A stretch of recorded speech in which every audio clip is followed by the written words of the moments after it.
Good evening and hello everybody, what's going on? What's up, Two Hit, Fury Fighter, Satellite Sun, RV Winkle, A Retro Spiso, Shadows the Trash Mammal. Hi everybody, dang, hope you're doing well. Happy Thursday, yes. I'm doing great, I'm having a lovely evening, and I'm not feeling so sick anymore, so don't want to curse it or anything, don't want to wake up tomorrow like half dead, but I seem to be in pretty good shape right now, so. Might as well enjoy it, right? Oh God, I see Endeef. Told us a joke on a Zoom meeting and now no one laughed. It turns out I'm not remotely funny.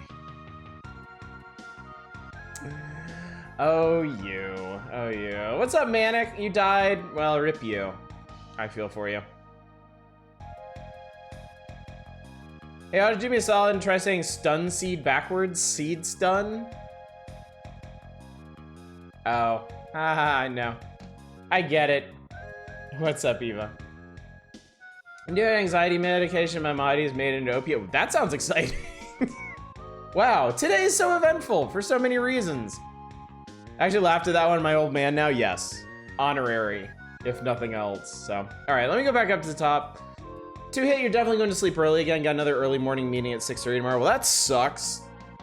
Because we're definitely getting into the wilds of this issue of Nintendo Power. This is stuff you don't normally see in the magazine. This is some special stuff, but we'll also see how fast we go through it. You might have no trouble catching up on Saturday.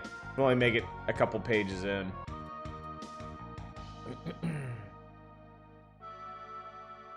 Music from Last Bible 3. Want to give that a go? I'm always like, it's really fascinating.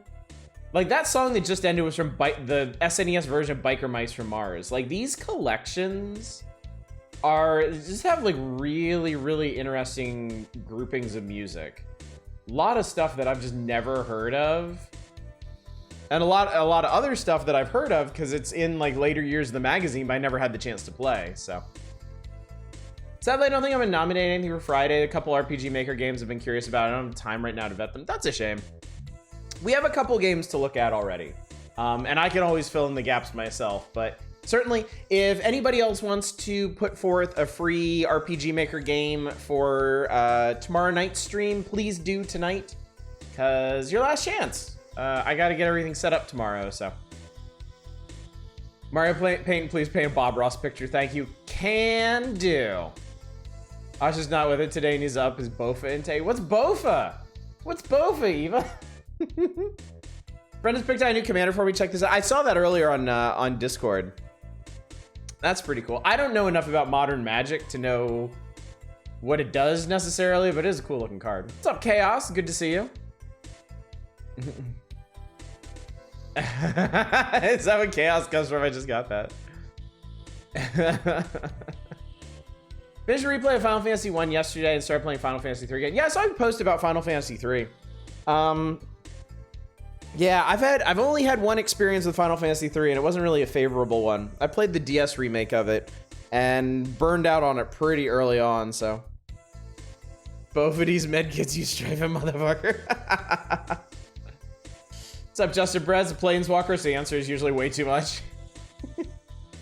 And Spice, thank you for posting that thing on Discord about Veil of Darkness and also that sound alert that you want to hear. I will be looking into both of those, certainly.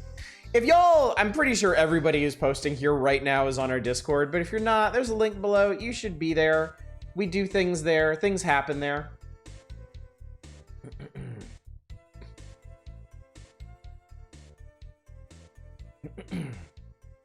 What's this? What's this? Yeah, I saw this one too, Fury. You posted that on Discord as well. I see what y'all do on Discord. I'm usually, like, these days, I'm really busy with work and because I'm doing more management than I am editing these days, so I don't have a whole lot of time to chat on Discord, at least during the day anymore, but I do see what y'all are doing. All cool kids hang out on Discord. I hang out there too. What's up, Dominic? Good to see you. Good to see you. Not super huge on the DS remake of Final Fantasy 3 and make some questionable changes. Famicom, especially Pixel Remaster, are way better. Someday, if I ever come back around to really being in a Final Fantasy mood, I want to pick up the Pixel remasters, particularly of Final Fantasy 6. because I have played OG SNES Final Fantasy VI many times, and I'm curious what the Pixel remaster does with it. So, having a hard time not being hyper. I'm sure you'll be fine. I'm sure you'll fit right in with the rest of chat tonight. Not really busy, he's really Bubsy. Yeah, I'm busy running around getting everybody coffee, Eva. Isn't that the bit? Even working remotely from home. I have to go into the office tomorrow though, so that's, you know, that's a thing. I'm sure it'll be fine though. Fridays are nice and peaceful, at least. I can just kind of hang out and do my thing at my own pace and nobody really bothers me, so. Oddish, if you and your family had up, dog. I don't know, Fury. What's up, dog? The bit is when I make you do it organically, so yes. Okay, cool. Important question is if Oddish is going to play the Fly Swatter game Mario Paint and if he's going to mess around with the music player. Both of these things are very much yeses. We've done Mario Paint before, but Mario Paint is just such a wonderful, relaxing experience. I try, Fury. I try. You're the man now, dog. Oh my God! Now there's a line I haven't thought about in years upon years upon years. Wow. Wow, that's just unlocked like an ancient part of my memory. Job adjustment in 3's DS version also sucks, forcing you to grind out battles to reduce stats if you change jobs. Mario Paint is weirdly addicting. I can't explain why. We spent an inordinate amount of time messing around with Mario Paint the last time I streamed it. There's something about it. I think for one thing, it's got that quintessentially Nintendo like sense of wonder to it, where there's just all these neat little things to poke at, and like everything about it is just fun to play with. Like you'll mess around with like the stamp system or something, and then you'll get tired of doing that. You're like, okay, well, I guess I'm done for the day. You're like, maybe I'll just look at the music synthesizer for a second, and then you end up spending like 2 hours like just mashing stuff out in that. Yeah, it's just got that wonderful Nintendo presentation that makes so many of their games just so much more engrossing than other games. What's up, Helvete? You adored it too? Yeah, and don't worry, I have my official Super Nintendo mouse. Can't leave home without this. For all 2 of my games that I can play with it. Said it once before, y'all help my darker days so much brighter, thank you. Yes, I added everyone in Twitch. Well, everyone deserves credit for that. I can, as the streamer, I can really only do so much to make this channel a welcoming place. It really takes the chatters who come in and you know, interact with each other and bond to form a community like we have. So, what other game used the mouse? King Arthur's World. I love King Arthur's World, and I am really excited to get to that in the magazine. It's gonna be a while before we get there, but I can't wait to play that. It might bore y'all to tears, honestly, but there is at least there are some other games that use the mouse though. I don't know what they are, but I don't think it's just Mario Paint and King Arthur's World. We're definitely gonna explore those. I have every excuse I need to seek out all of the SNES mouse enabled games.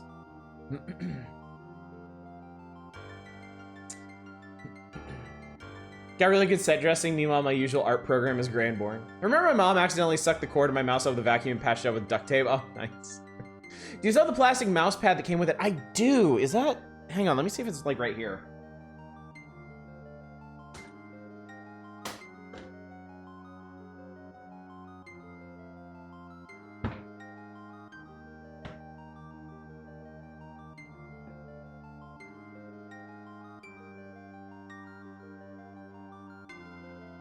I know I do, but it's at the bottom of a box somewhere. I should bust it out because I do have an official Nintendo branded SNES gray plastic mouse pad. Might Magic 3 use the mouse too? Oh, no kidding. Super Scope game that supports the mouse? Ooh, cool. Think I still have him, and if so, it still works. That's great. Think I may have already mentioned this best NES mouse game we never got over here was Mario War. Yes, I remember you mentioned that, and that got me really curious about that game. We will definitely have to try that. I will absolutely give that one a try on stream, Manic. How far along would you get on your daily work at your job if you were forced to use a Nintendo mouse? Not very. I mean, as cute and kitschy as this thing is, it's a traditional ball mouse, and man,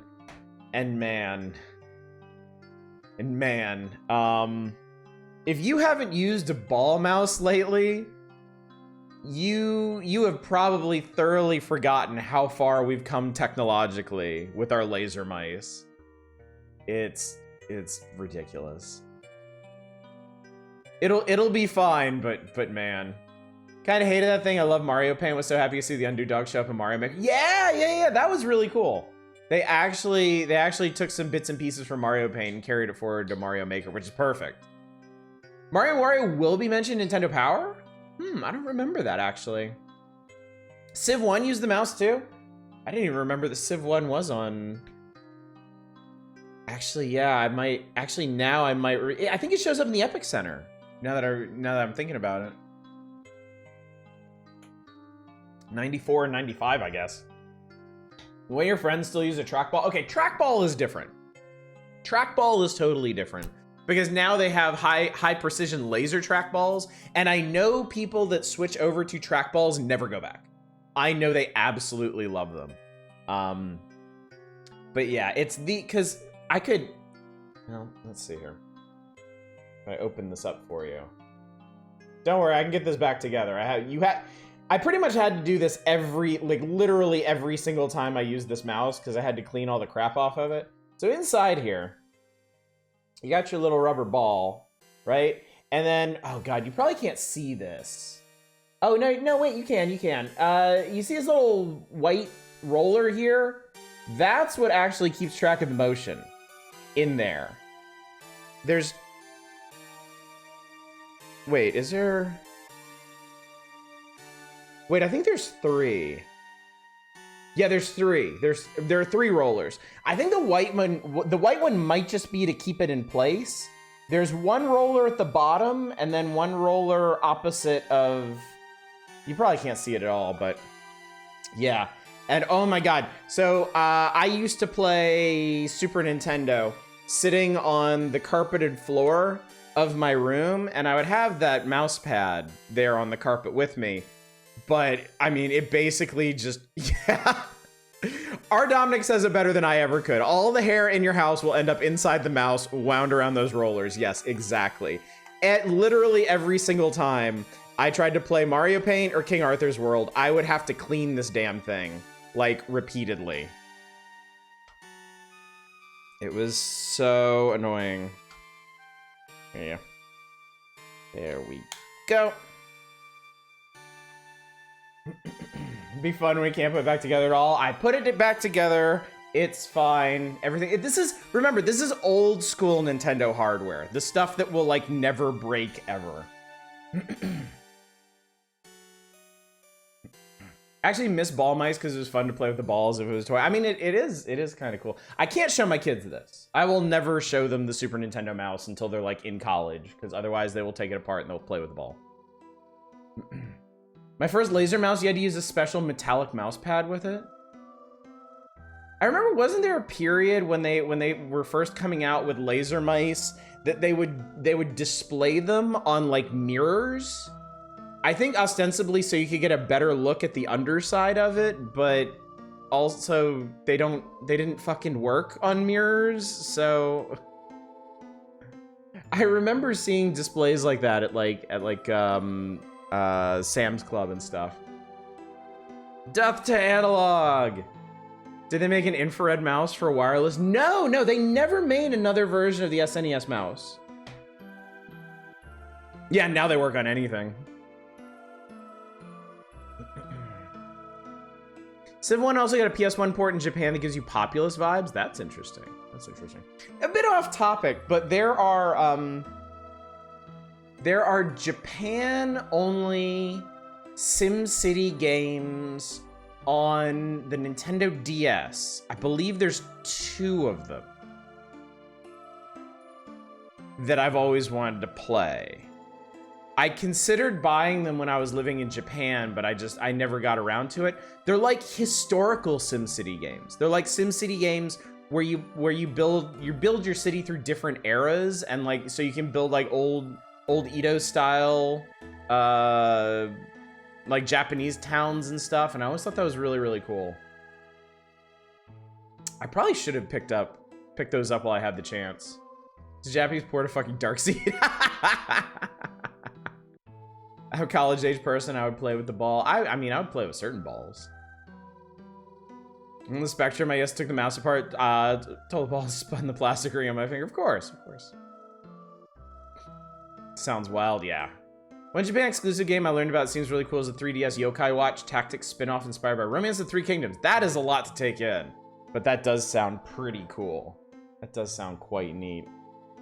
So, you know, chat, I think I'm gonna shock y'all a little bit. I want to get into this. I want to get into this because you can't see the scroll bar at the bottom, but I have my physical copy of this issue here, and I gotta be honest with you, we're only about halfway.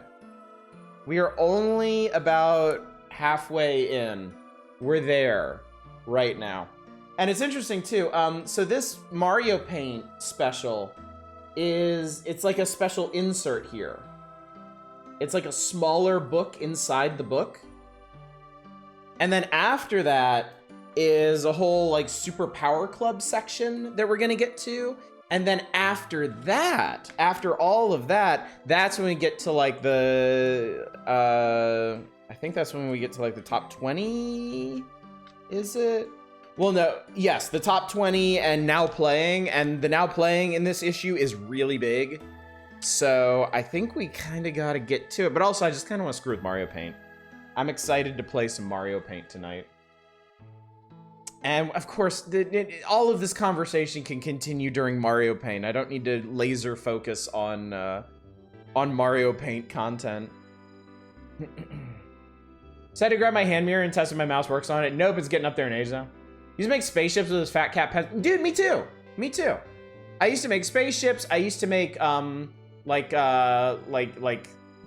video game bosses. Like I had this one pen that looked a lot like a giant cannon, depending on how you held it. So I always imagined it was like a special like contra boss that like you would shoot it and then it would fall apart, but then you'd put it back together with like the point sticking out this time, and then it'd be a laser cannon, and then you'd shoot it some more, and then like the pen part would fall out, but the cat part would stay, and that would turn into like different turrets and stuff. So no, it's not just you. It's not just you. Lots of people do that. I tried Honkai Star Rail, so okay, didn't expect to be a turn-based RPG. I downloaded that. I started to. I can't stick with it. I don't know. I need my phone games to be time wasters, and Honkai Star Rail honestly seems kind of too deep, too much going on to really be a good phone game for me. Also, it devours the battery on my phone. It just absolutely decimates it. Damn, stealing from Pokemon after Pokemon stole a bunch of stuff from them from Sun and Moon. 3DS Yokai Watch Tactics spinoff inspired by Romance of the Three Kingdoms was definitely a failed ChatGPT prompt.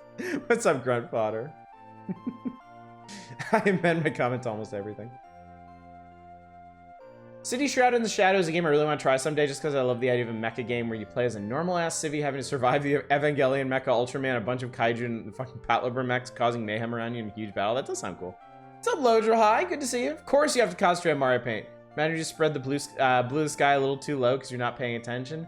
Ew. Don't scare me like that. Millie is me playing Sun after 1 and 2. Super move thing, they seem similar. How to find Pokemon. Cool.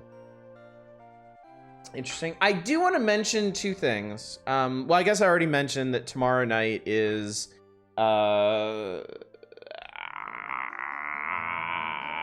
Maker night. Wow, my brain really didn't want to squeeze that out. You still have tonight to submit a free RPG Maker game if you want. We've got a few lined up for tomorrow. So we can spend a lot of time on those, or if you add some more, we can take a look at some more. So the other thing I wanted to mention And this will probably be a bit more pertinent. I want to mention two things immediately breaks down, yeah. My brain was not prepared for that, unfortunately. I'm gonna make a slight adjustment to the way we do the power hours. And I think it'll be beneficial. I think it's honestly a change I should have made a long time ago. I think people will probably, 99% sure people would prefer this. But, you know how y'all request stuff in the magazine, and I just kind of, I wait until I get to that section of the magazine, or I've got some time, or I just feel like it, and then I get to the request. And some stuff sits on the request queue for like a really long time. I'm not gonna do that anymore. I've decided that, with the Nintendo Power requests, I'm gonna do them immediately. Like, if you request something, I'm gonna play it then. So that way people don't have to sit around for ages and ages and ages waiting for their requests to be filled. I won't have people who put in a request at the beginning of the night, and then by the time I actually get to the game at the end of the night, like they've had to go to bed early or something. No, but I like waiting. Said no one ever. Now this is gonna change something else. Because of this, I'm no longer gonna let you guys request stuff off the table of contents. I will of course start every issue on the table of contents so you know what to expect, but I'm not gonna let y'all request anything until we actually get into the magazine. So, I mean, you'll need to be there to request the thing that you want to request, but I mean, I kind of hope you're doing that anyway. I'm also not gonna let you request anything out of Packwatch. After we get through Now Playing and we get to the very end of the magazine where they talk about rumors and upcoming games and stuff, I've been letting y'all request stuff out of there, but sometimes the games in there don't come around for months or something. I have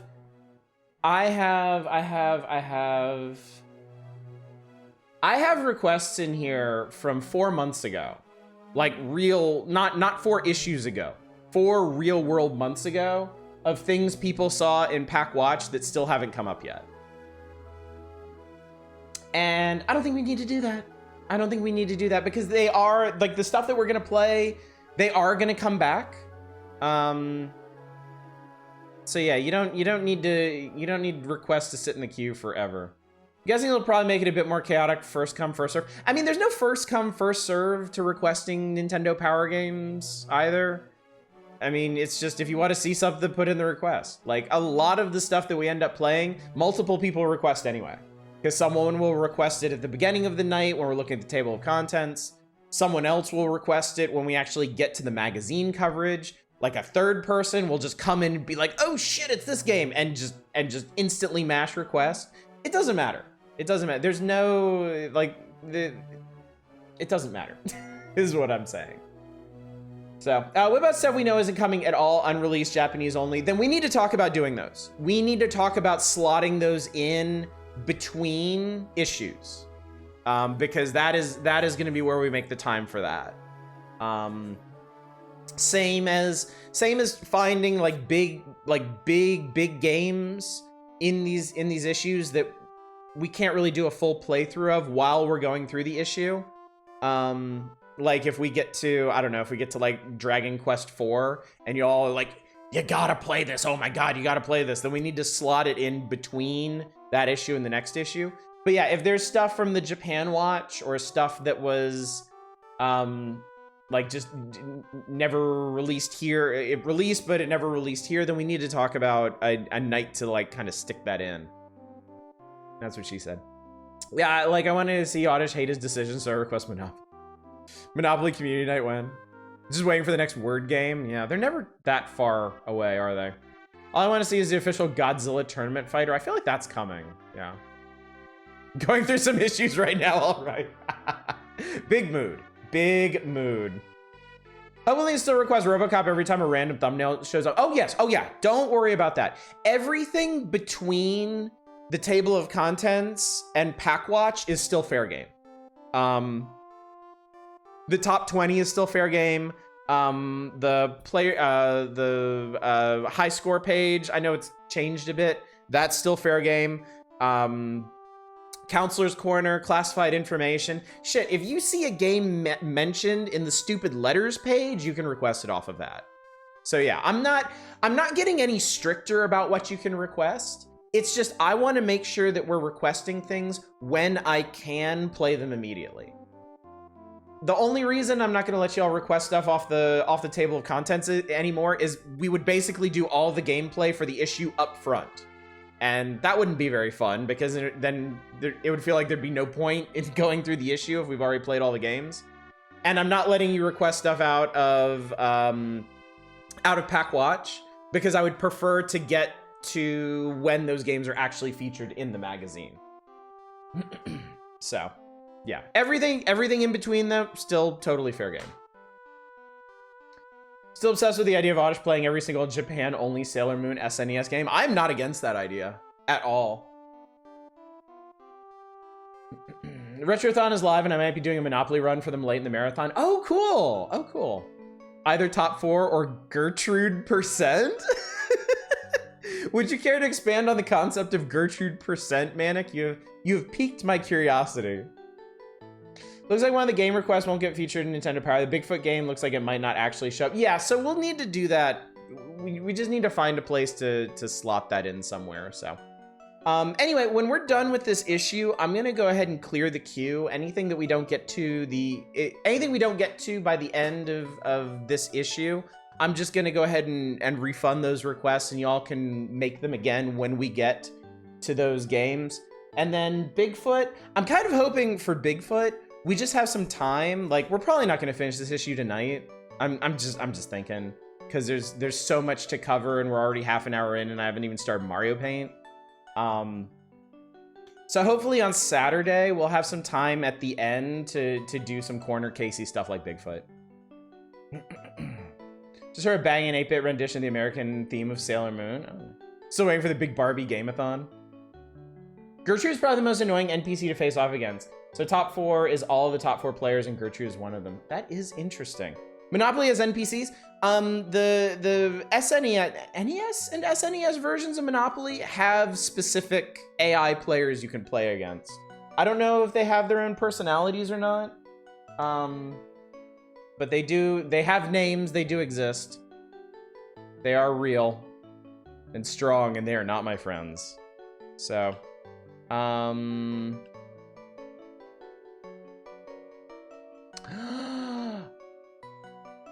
actually, you know what? Before I actually get into Mario Paint, let's go through the feature on it.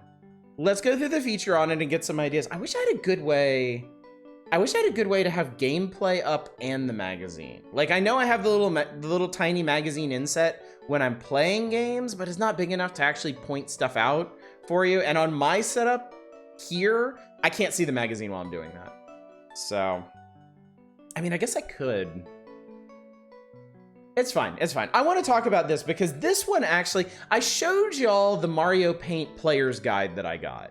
I know we went through that one night, and that was really cool. Right? Yes, we did. I showed you that one physically. I remember that. This Mario Paint special may have, in a couple ways, had more of an impact on me becoming creative with Mario Paint. So I want to go through this, show you some of the stuff that I learned from this that I thought was really cool. And then we'll go into Mario Paint, maybe apply some of that. I don't know if this would be too niche. Part of me is thinking at some point I wouldn't mind requesting a community night where Oddish plays weird board game inspired titles like the Famicom Game of Life, JRPG, or the Clue first person point and click adventure game. We could do that at some point. I don't remember if you're around for, oh God, was it just last week? Last week's Just Chatting stream? Community nights and Doom streams are on hiatus for a bit. I've put a pause on those while I kind of recenter myself with the whole schedule thing. But I will definitely, stuff that y'all want to see, I will definitely take into consideration. If people really want to do like a weird video game board night, I'm totally okay with that. But yeah, we could talk about stuff like that. So anyway, it's amazing what you can do with Mario Paint. Volume 39, we showed you the basics of using the drawing tools, animation mode, music screen, special insert for members only. So apparently this wasn't in the issues you could just buy off the store shelves. We're gonna show you how the professionals use design grids, much like the stamps in Mario Paint, to make characters and create animation. So you might remember the Mario Paint Player's Guide showed you how to make different scenes from different games, right? I doubt it happened, but I want Space Hulk Night. I'm actually curious about Space Hulk. I am actually myself curious about Space Hulk. So never say never, Fury. Even if you are an ace with pencil and art pad, you can create rich artistic scenes by using the stamps from Mario Paint. It can be as easy as painting by numbers, and when you're finished making special stamps, you put them together and create more complex pieces of art. So this issue kind of focuses on making more practical stamps. The ones in the player's guide would map out big complicated images as like a grid of stamps that you could piece together. This one is a bit more practical, and I think that's genuinely really, really cool. So like the first section here is make your own Mario. They have the music, which I'd kind of like to recreate, but over on the second page, it actually shows you how to make some very basic looking Mario sprites that you can then throw into the animator, and it'll look pretty decent. Just as I was thinking about games that are like based on board games, aren't direct board game adaptations. Yeah, I find some of that stuff really interesting. Oh, you mean like tabletop Space Hulk? Yeah, that would be a challenge to manage. The See Play Journeyman Project is a niche game, but I love it. I know that name. Isn't that like a point and click adventure? Mario only wants to see members. So yeah, this shows you how to make basic stamps for the different blocks, so you can easily make levels, the power-ups, enemies, stuff like that. They do the same thing with The Legend of Zelda. They show you the stamps to make very simple Link sprites, only facing sideways, unfortunately, but it has his walk animation and then Link with sword. The 2 bat frames, 2 fairy frames. That is not a Dry Bones. Oh god, yeah, they do call it a Dry Bones, don't they? Whoever wrote this feature, I guess, never played the original Mario, and is just applying what they know. Metroid. They show you how to make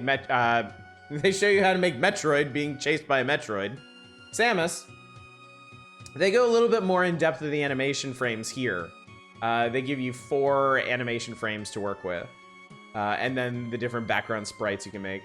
Time travel point and click adventure, in fact. Ooh, yeah. Okay, this one though. This one, build a castle. This is the one that grabbed my attention when I was a kid, because this castle here, I should point this direction. Over there. This castle is the kind of, I know, right? It's exactly the kind of pixel art that I love. It's like really, really cool looking stuff. And as an aside, this is a big reason why I am so enamored with King Arthur's World, because King Arthur's World looks, it's over there. So I have to point at my bookshelf to point at what's going on in the magazine. King Arthur's World is an entire game that looks like this. It has extremely detailed pixel art, and all of those details are very important for getting through the levels. And it's a really, really neat and ambitious game. But I think a lot of that love started here, where they show you this really cool pixel art castle, and you're like, oh my god, like that's amazing. Like, I wish I could make something like that. And then they show you how. They show you the stamps that you need to make like the whole thing. Like, they even explain it. Take a close look at these stamps and try to find where each was used in constructing the castle. Subtle shading on some add dimensions to the finished structure. Several of the stamps serve double duty. They were flipped and used as mirror images in the opposite direction, thus eliminating the need for additional stamps. Just imagine what kind of buildings you can construct. And the little inset there says, a close-up shot reveals the placement of the layered windows and flag stamps is not as complicated as it looks. I would like to recreate this tonight and show you just how easy Mario Paint makes it to make really cool stuff like this. But yeah, this one really blew things open for me because I recreated these stamps in Mario Paint as a kid, and I could make really cool looking castles because of that. And that just blew me away. They've got some other neat stuff in here. You could do a little Old MacDonald song and dance. I mean, I don't know how you would freestyle this amazing looking badass cow here, but they show you how to make some dancing cows. I also really appreciate that they go all the way into detail of like what frames of animation to use where in this chart here for each of the different dancing cows. I never tried to recreate this because, I mean, dancing cows aren't really my thing, but, did you see the Mario Paint landscape? Oh yeah, I remember that. I mean, look, Mario Paint, it's a paint program. It has more than enough colors and fidelity to make some like absolutely amazing stuff in it. It's just a matter of, are you a talented enough artist? But the whole stamp system is an excellent shortcut for that. If you can get a couple basic stamps laid out that you can tile in creative ways, you could punch way above your artistic weight, really. There's no cow level. They've even got a bit for Pilot Wings here. A more complicated tile layout for this guy. You can give him a rotating head. You can give him different thrusters and tools and whatnot. And then they've got some random ones over here. Some Charlie Chaplin, Abraham Lincoln, George Washington, John Lennon, Mega Man, Wario, the Statue of Liberty, some rather random ones. Okay, and then we're not getting to that yet because not even touching the professional quality music maker. I know, dude, I know. Incorrectly colored Mega Man. Maybe he's just trying something new. So let's get into it. Let's play some actual Mario Paint now. Let me see. I have my physical magazine here that I'm going to use to try and recreate some of these stamps and show you what you can do with this. But yes. All right. Mario Paint. All right. Excuse me. Spiral Nemesis 2. Which is another Japan-only Atlas Super Nintendo game that I know nothing about. So let me do this. There we go. All right, now I need to switch controllers. Hopefully without breaking anything.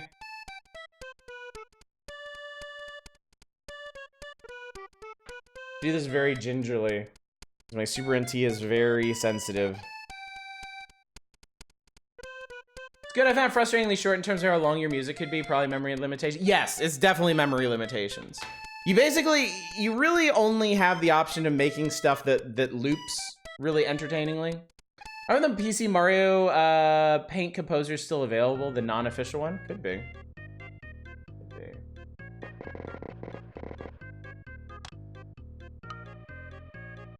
This is a tracked mode, by the way. I'm not doing this. All right, now I'm doing this. Hello. We're in. Oh, that's right. Clicking on Mario actually makes the game go.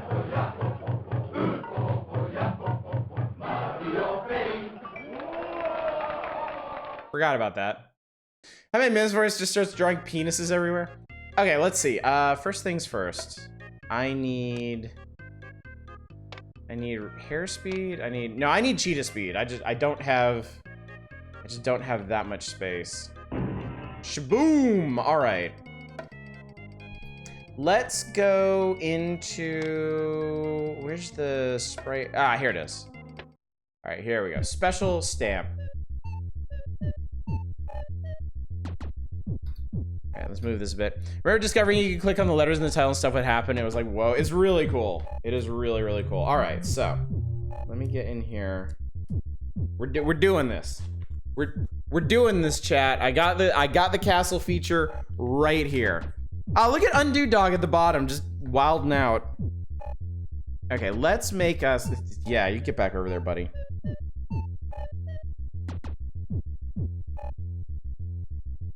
All right, this is gonna be a bit of work, but I think we can do it.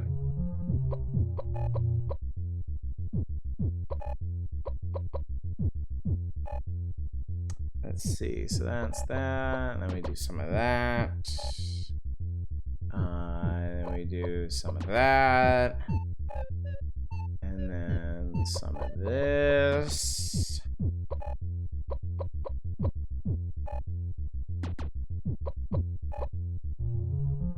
The way it's mapped out here is really nice too. It makes it easy to comprehend what you're doing. And you know, imitation like this can really help get you in the right mindset to start making some stuff like this of your own, which I think is very helpful. Has Otters drawn anything questionable yet? No. How dare you insinuate that I would? Also, hi, it's good to see you, Arcane. Hope you're doing well.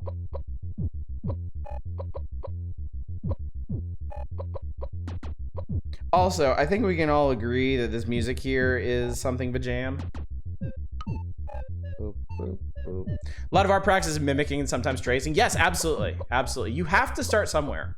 You have to start somewhere. And there's no real right or wrong way to get started either.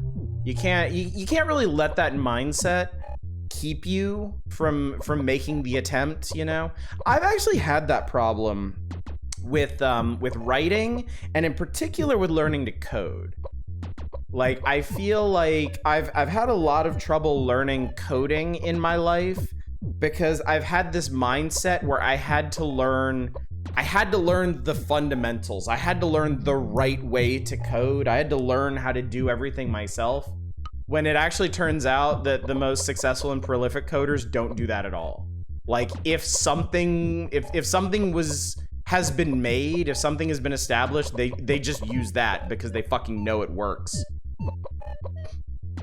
But I've always had this kind of mental block with it, where I'm like, no, I have to learn how to do everything myself, or otherwise, like, I'm not gonna be like a real coder or something. So I went to college for programming way back in the day. I took 2 programming classes in college too, and I kind of think that might be why I have this mental block, because I feel like that's how they taught me, was that I had to understand like the underpinnings of everything. How many of these are there?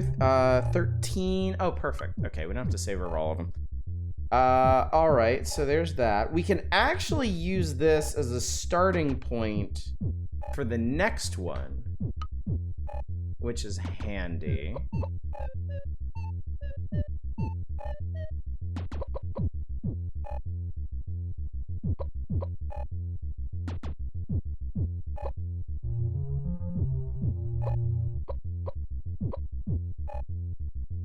Assembly? No, not assembly language. It was C++.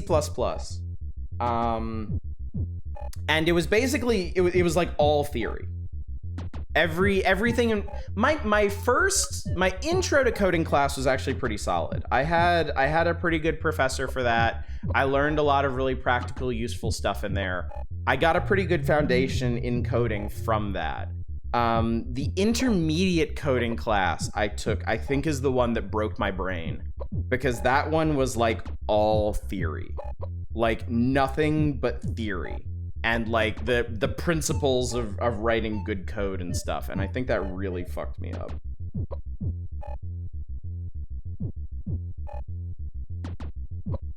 All right, let's see here.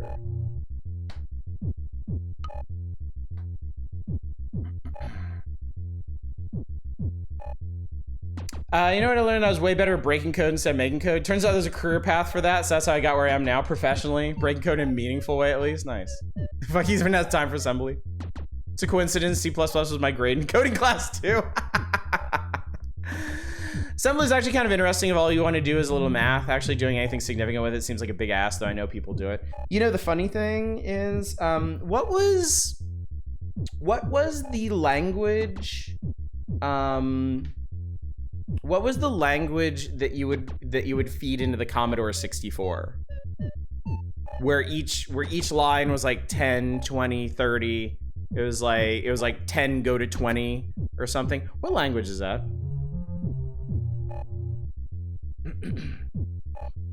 That's basic? Okay.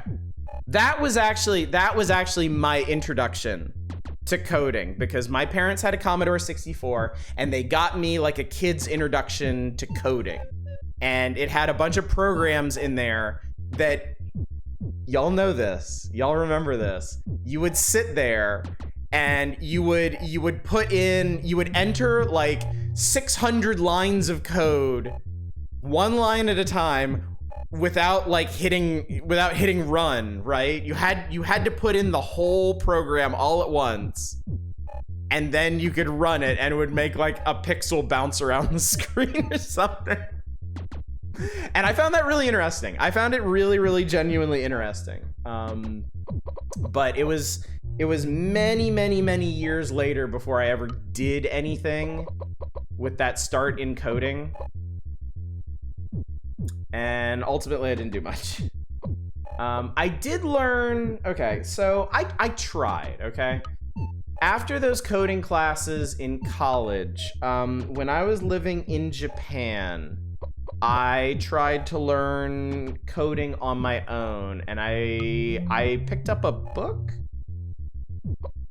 on, I think it was C# at the time, and started learning how to make stuff in that. And to what I believe is my credit, I managed to make my own version of Tetris, which Not a Roguelike actually did the soundtrack for.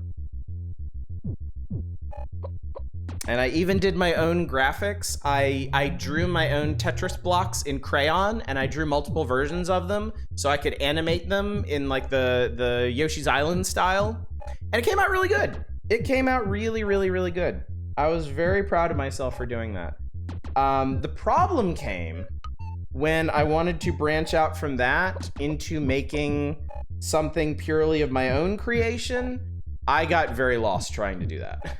I got very, very lost trying to figure out how to make my own ideas into an actual thing. Okay, I think this is right. Start with basic, it fucked me up. Spend the entirety of my first class in C with a barely competent grad student teacher thinking, but what's the go-to equivalent? I can't do anything yet.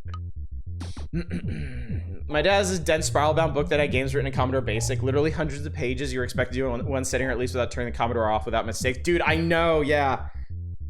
Absolutely bonkers that they expected that, isn't it? All right, let me clear this, because I think this one will actually be easier to do by hand from the start. I was casually flexing on chat. Wow, NBD. I mean, this isn't intended as a flex. It's more like if I can do it, literally anybody can do it. And yeah, ultimately it didn't really get me where I wanted to go, unfortunately. Moral there is to never do anything original. I feel like Class Dunce never did any of this. That should not make you feel like a dunce. Absolutely, absolutely not. Like, there's no... I wanted to get into programming because I always had it in my mind that because I liked video games so much, I should try to create something at some point. And it's always been kind of... I don't know. It's almost like a... I don't want to say it's a curse, but like, because I've always been interested in creative writing and video games and all of this stuff, I've always felt this sort of like obligation to create. Like, I feel like I'm wasting my time if I'm not making something. And fortunately, thank the Lord above, Streaming actually helps with that. Streaming actually helps diffuse a lot of that because it is content creation. So it kind of quiets that ever nagging part of my brain that's trying to tell me that I'm wasting time by not working on some novel that I'm never going to publish or some game that I'm never going to finish. I mean, obviously this that I'm doing right now is far more worthwhile than any of that. Making y'all watch me make stamps in Mario Paint while I ramble on about things that I've screwed up in my life. I guess this is kind of the quintessential Twitch experience, isn't it? When you really get down to it.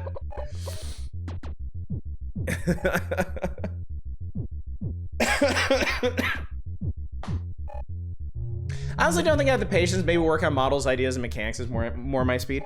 I've discovered that with creative endeavors, what you think you're supposed to work on almost never is. And sometimes you have to give it a serious try to discover that. But like, I always assumed that I was going to be a writer someday. I always assumed that I was going to be able to publish something and, you know, maybe not be particularly prolific. But that was just going to be the thing that I would do. And it turns out I don't really like writing that much. Or at least prose. Like, I can't stay focused on it. I was able to write reviews for many, many years because I was writing about a topic that I was very much interested in. But like, even though I had ideas for short stories and novels, I didn't really have the focus to just make them, to like get them out, to make them work. I would get very bored while writing, I think was the problem.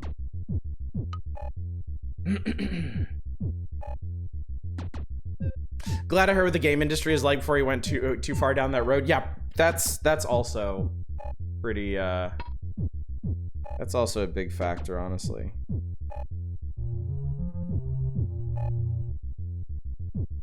Okay, I think I get this one. This one seems pretty simple. We're all just like wasting time, man. Dude, I know. And the sooner you accept that, like the happier you will be. Like for real, for real.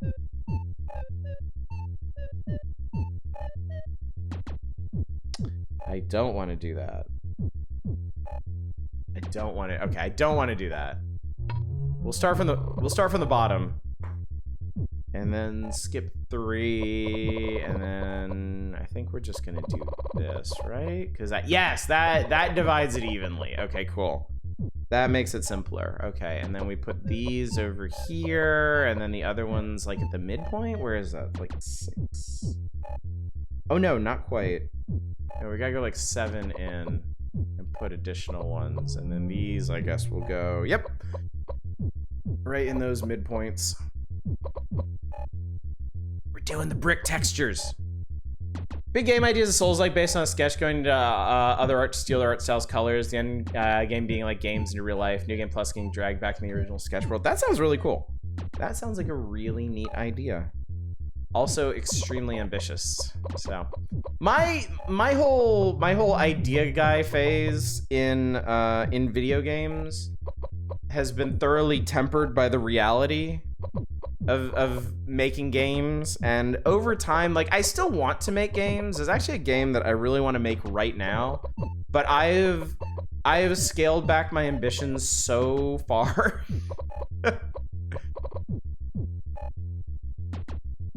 Like, honestly, the thing that I really want to do right now, I want to make an idle clicker game. I feel like that's hopefully simple enough that I can actually wrap my mind around doing that, but even then, like, it's hard to figure out where to even get started.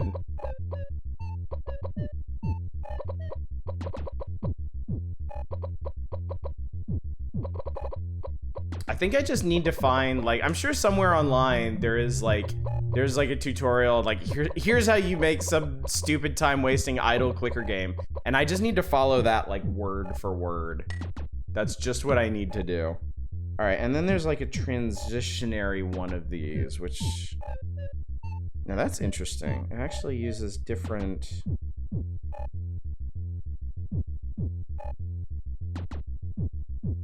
Huh, okay. Now there's a really easy one I can make. Oh shit, there's no fill on this. Watching the little cursor do squid push-ups. Yeah, I love the cursor of this. We basically just need to color shift everything one brighter. So do this in white.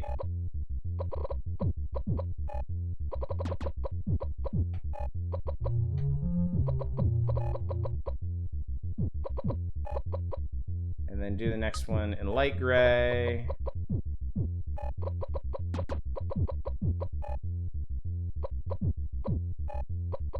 Actually, the cursor is a blooper. That's hilarious. Yeah, it's some little guy like I guess like squeezing his sack to put out the color or something. Yes, I know what I just said. You don't have to remind me. I should prefer someone else write it and he just profits. What, isn't that what everybody wants? Isn't there some kind of like influencer scam going on right now about like these guys claiming that they made millions off of paying people to like ghostwrite books that they then sell or something? I feel like I saw a video on YouTube about that. Do not squeeze the sack. Suppose creating anything nowadays is a group activity, so maybe you just need the right creative partner. I mean, that could be. I definitely can't do everything myself. Like, ideally, I would like to be a competent enough programmer to make like the game part of the game, the mechanics of it, with just a bunch of placeholder graphics and the like, and then hire on an artist to like fill in the gaps. Dan Olsen, that was it. Dan, yeah, folding ideas, right? Yeah, that's where I saw it.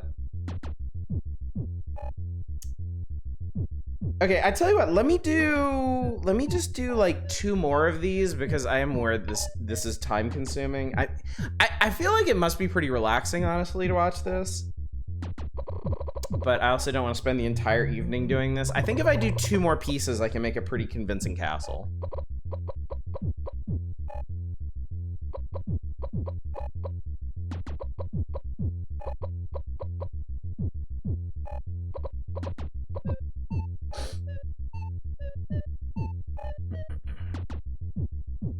Isn't there some sort of influencer scam going around? Yes.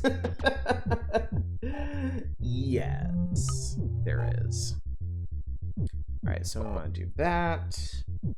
And then that. That. And then we actually fill in this one with the light color. No Cake, best art stream I watched in months. Oh, why thank you. I do find this very therapeutic, honestly.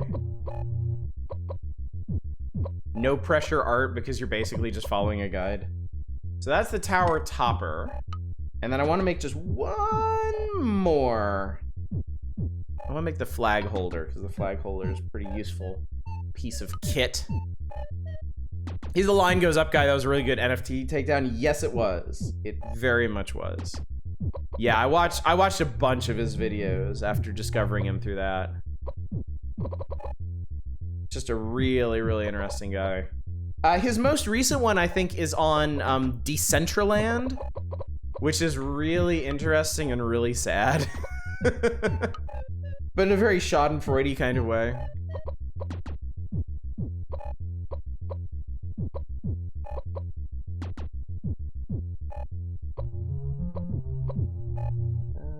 Oh yeah, I need 4 of those. Okay. All right, a bunch of those. Oh, the Wizards of the Coast fuck something up.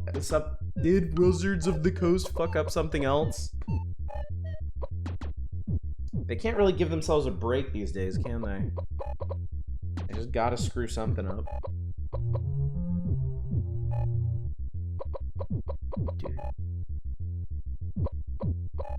See here, and then this one is like that.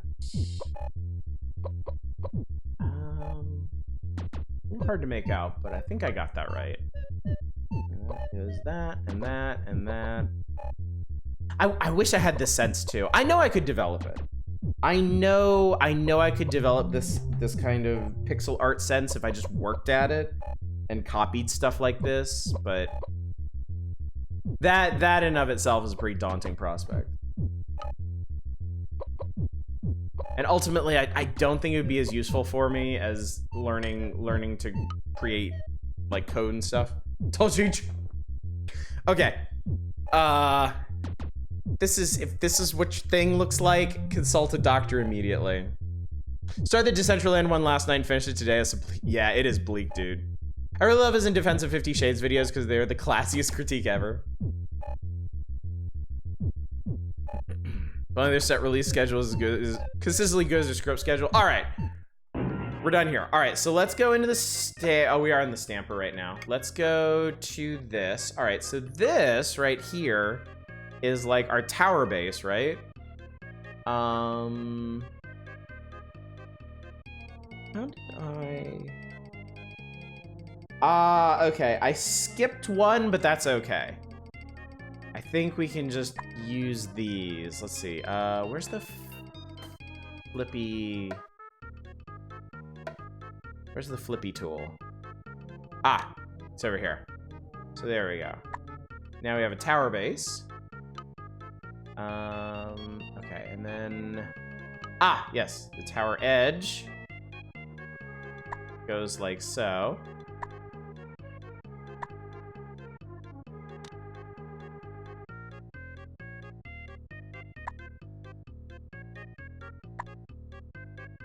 I forgot to do the window sprite. That's okay.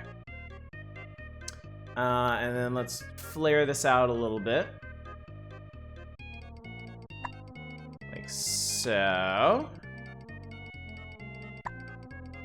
And then...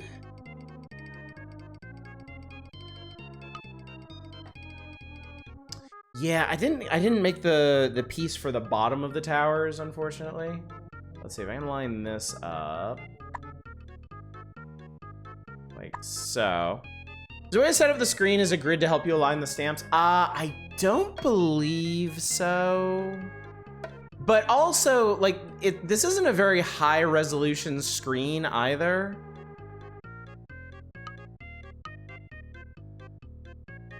Oh, I know what I'm gonna do. This is fine. Put this here, and let's put this here, and then I can... here we go, this guy.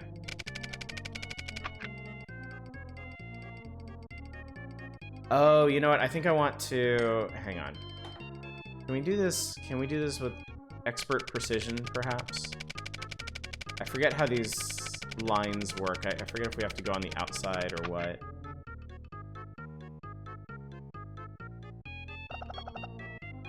Yeah, look at that.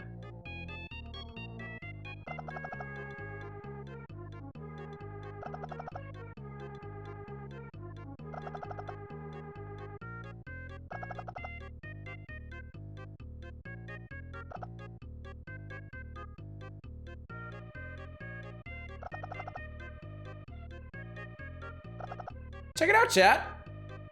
What? Isn't that cool? And then I can add little details to it as I so choose.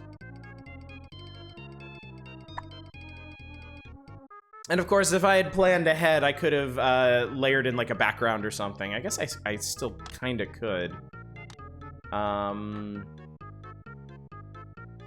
Give me color. Give me death. That's a bit too thick, actually. Wait, no, I think I can do this. There we go.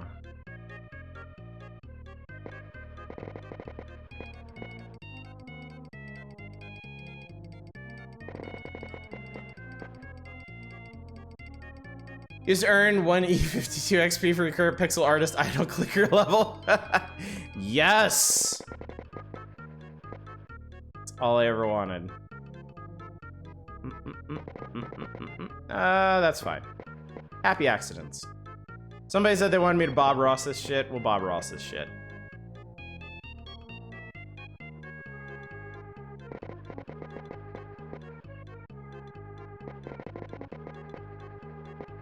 Okay, now here's the thought.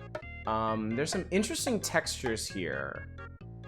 I feel like I might be able to use this one. So the neat thing about the fill tool is you can cut it off. Freaky sound of the drawing is giving me the same feelings when I hear a cat purr.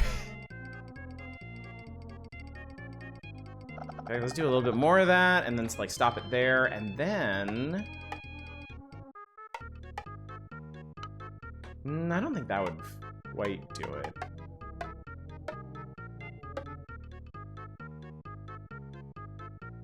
Golf cats. What if we do like this? That's not quite what I had in mind, but I guess it kind of works.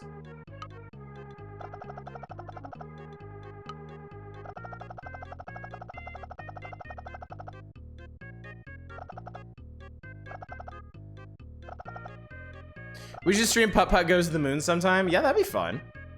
That'd be pretty cool. There we go. Look at that. How you like them apples? And then we've got some pre-made stamps in here that I could use. There's a tree in here somewhere, right? Well, there's some little mountains. Can I actually fit these? I can almost fit them. I made these arches a little too narrow. If I had layered this a bit smarter, I could have put some mountains back here in the background. I could just make some hills down here. Put in the apple, how about that? Let's see here. An apple. Here, we'll just have an apple just resting up here on the castle walls. I actually screwed that one up. How about that? And then we can have like a little UFO floating around over here. I could, hang on a sec. Let's put, here's a thought. If I do like, yeah, I think we can actually make this work. Hang on, let's do a train. Let's slap a train up here. I mean, that honestly doesn't look terrible on its own. But if I go back here, I can then copy back over it with this.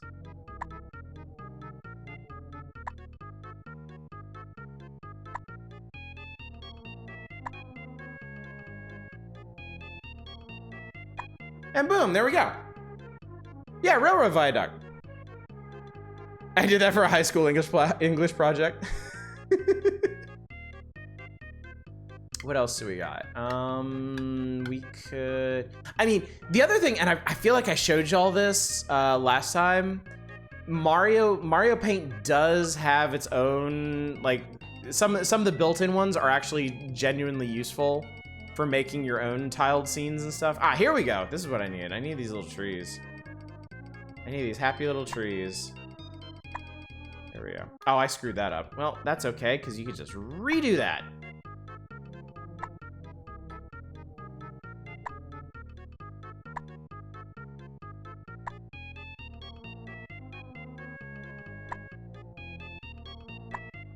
There we go. Looking nice. Mario Paint theme is a jam, isn't it though? Isn't it just? We'll make it a little cloudy today. This guy peeking out from behind some clouds. Should we put a little house down here? Just a just a little pastoral house right there. And then just a giant. Well, no, he's a little too giant, I think. Unfortunately. You know what's surprising? Dead Island 2 isn't steam pile of zombie brains. I might get when it hits 40 and under. Nice. Anything else? Oh, we could put a dinosaur. I think we need a dinosaur. There we go. We'll just put a dinosaur right here. That seems pretty good. That seems quite nice, chat. So yeah, hopefully this is a good object lesson in how Mario Paint can make you just an amazing artist with very little time invested. Just find some good sprite sheets, copy that shit, and you're in.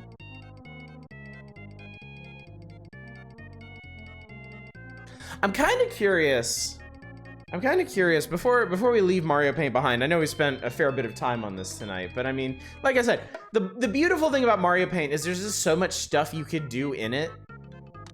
Let's go into the music system for a second. I want to see what this song is that they put forth for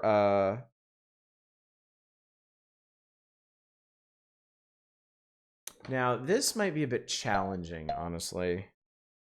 Because I can read music, but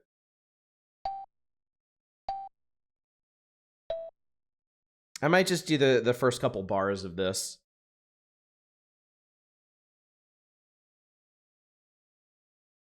Gotta go love the nostalgic peek at Mario Paint. My pleasure, Helvy. My pleasure.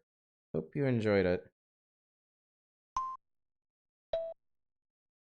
You know, we should do an art contest where everyone has to submit a Mario Paint creation. The best one gets to become Oddish's background. I love that idea. I think that is a fantastic idea. I am all for that, in fact. Okay, I've already screwed this up. Oh, because it's on 3/4 time is why.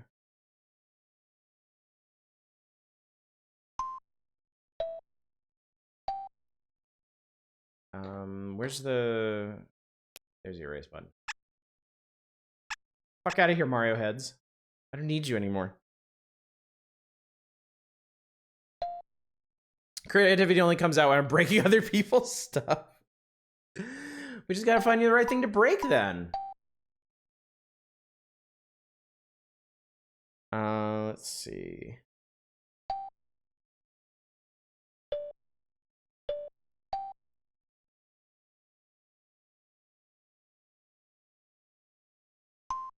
I bet people have made some pretty crazy compositions in this.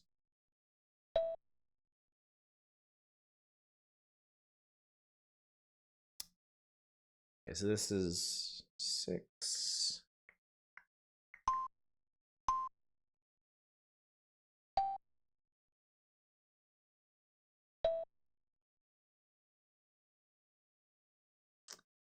And then let's go that far.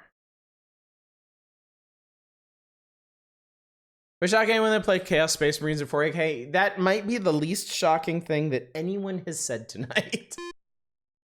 All right, so this is on C, and then there's one up here, and then here, and then here, and here.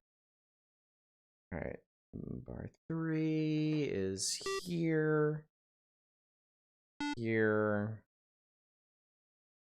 This one. I just have to place these Game Boys, and okay, that was 5. I only have to place these Game Boys and then a few hearts, and then we can see what this actually sounds like. So don't worry, this isn't gonna take too long.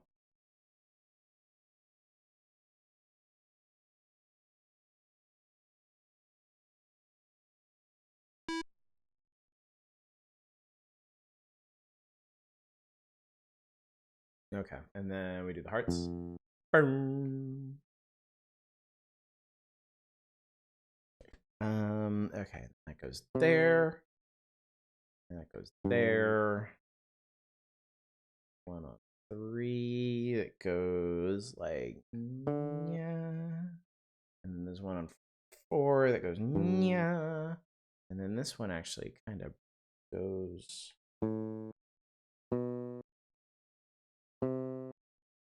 And then there's 1 right under you. Okay. So what does it sound like? Tempo and all right, here we go.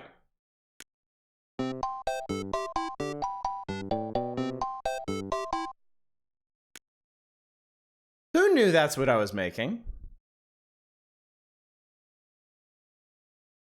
Who saw that coming?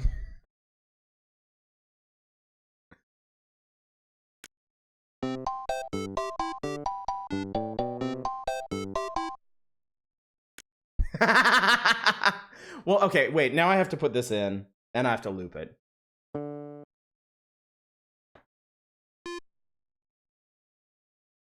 This is, by the way, this is the music they suggest for the castle scene. Is there a way? Oh, right.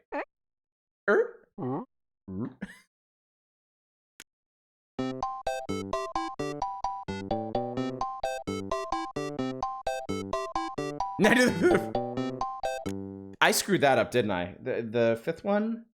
Did I?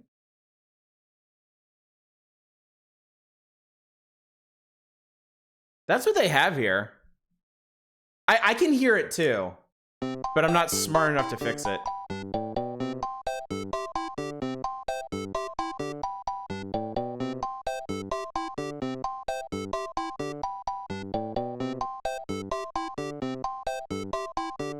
This is so funny. Amazing. Amazing. Oh god, I love Mario Paint so much. Mario Paint is so much fun. Before we leave, let's just real quick, just you know, just one more thing, just one more thing. Let's do a little fly swatting.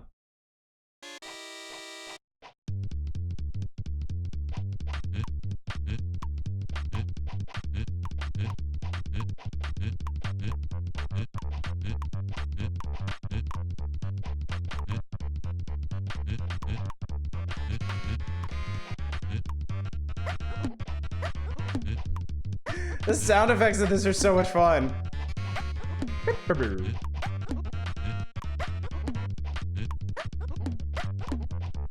I need you to get to the boss. Don't worry, we're definitely getting to the boss.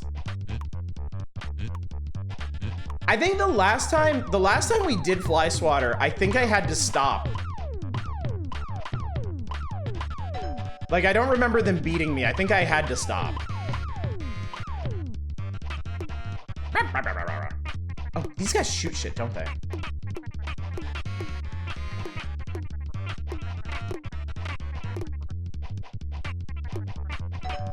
Ding dong. Ooh, the bees. You cannot fuck around with the bees. If they release their little bees, you're in big trouble. Yes!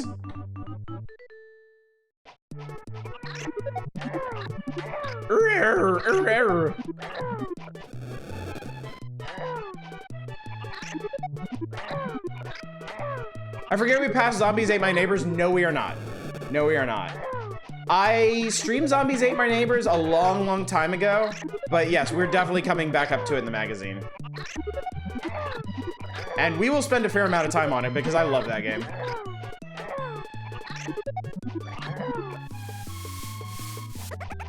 Oh shit! I forgot he had that attack. He farted himself to death. Boom.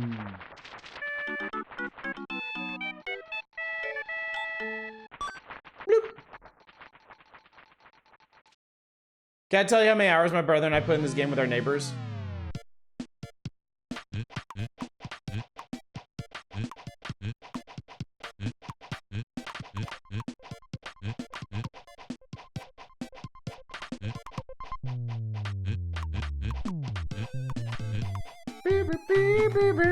You shit this already.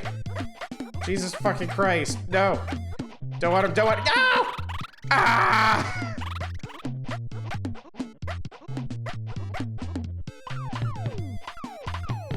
The bomb flies are so easy because they just fly right into you. I always found that very funny.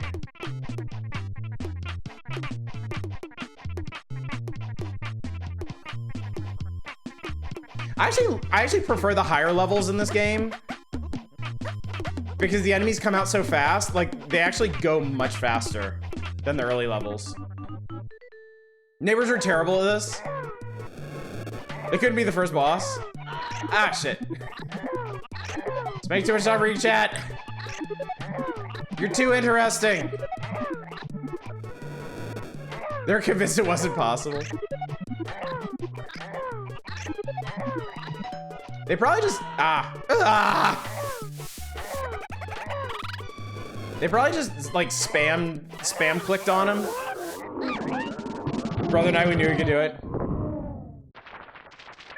I know there's a long shot. Any chance we'll try and get a Game Boy camera working on stream? I would have to get a Game Boy camera. Not outside the realm of possibility, but unlikely.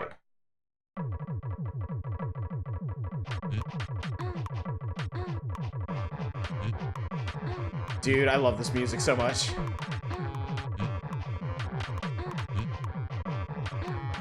Right. Oh god! Yeah, these guys shoot shit, that's right. I gotta watch out. Yeah, because they shoot shit diagonally. That's right. Okay. Bees, bombs, everything. It's everything at once. Ah! Ah! Oh god, I didn't even notice that little guy. They give you, I swear though, they give you so many lives in this, you really can just kind of go indefinitely. Once you get good at prioritizing which enemies to smack.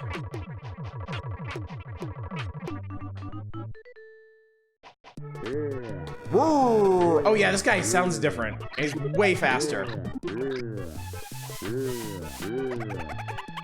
Yo, champ. Okay.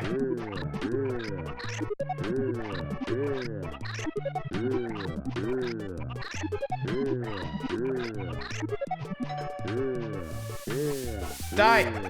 Die! Go down! Ah! I almost had him. It was one. It was one away. I didn't have to lose that life.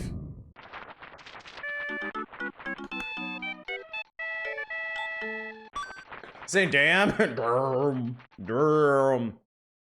So yeah, now the game just loops. We have a star now, so it's just I'm not gonna say unfortunately because this game does everything it's supposed to do. It's supposed to give you a little coffee break from the creative experience of Mario Paint. But yeah, it just loops at this point. So.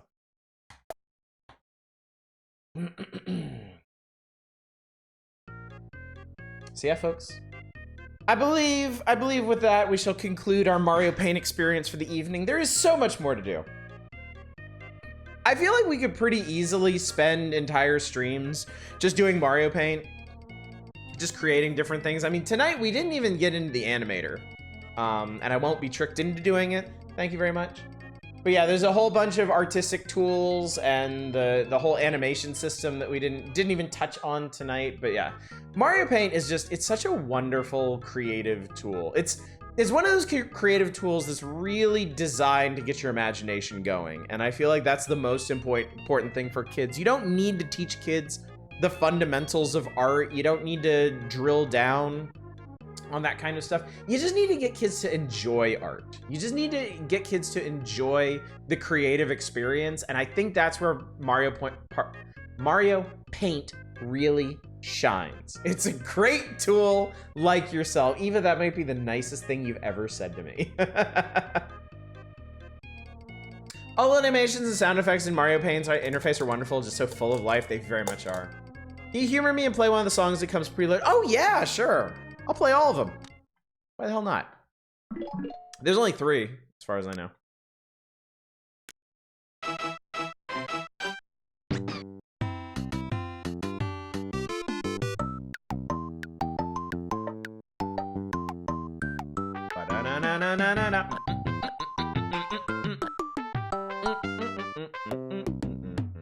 Isn't that great? Takes you back, yeah. Oh, I'll also play the other background musics once we get out of this.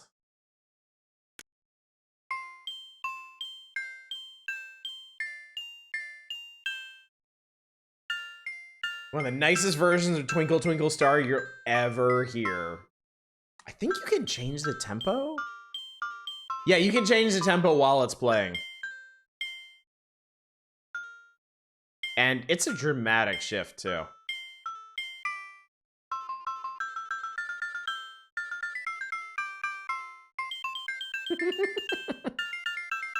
Ah!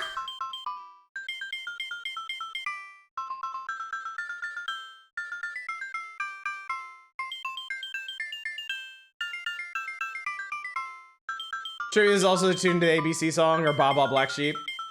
Oh yeah.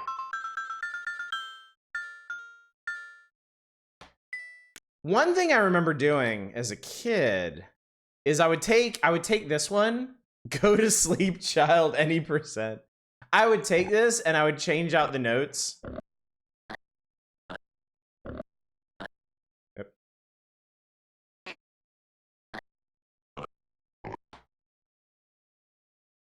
I remember spending part of one afternoon just doing this.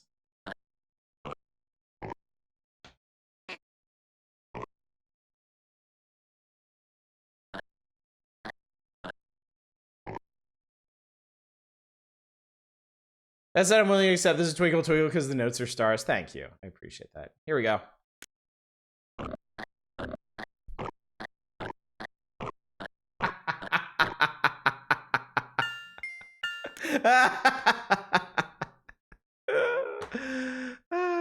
And then the last one.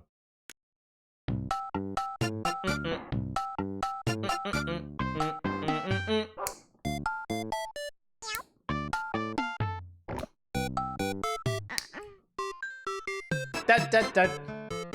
Dun, dun, dun.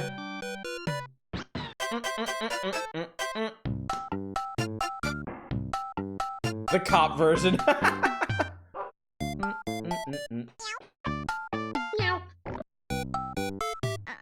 I definitely made a song when I was a kid that was all just meows.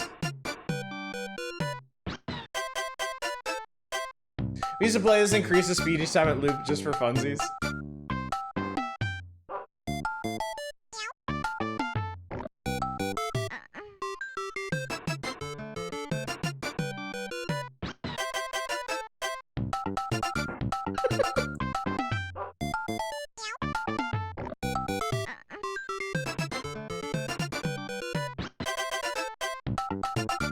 That's good stuff. Oh, Mario Paint, I love you so much. All right, one last thing. Because there are two other background songs that you can play. This is the one that everybody knows, of course. This is the one that everybody remembers. But there were two more. And personally, I think I kind of like this one a little bit better. This one has kind of a more mellow feel to me.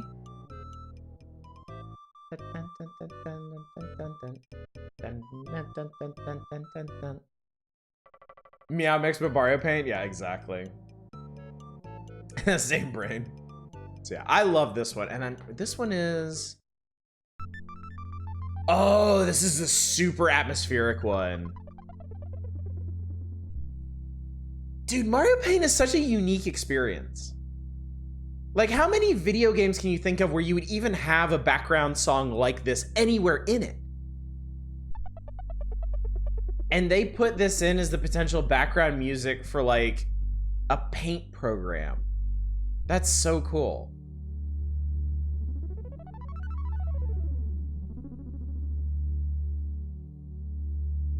It sounds like something from Metroid if Metroid was happy.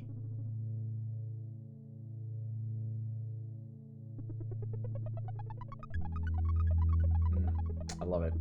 And then, of course, this last one is just shut the fuck up, dog.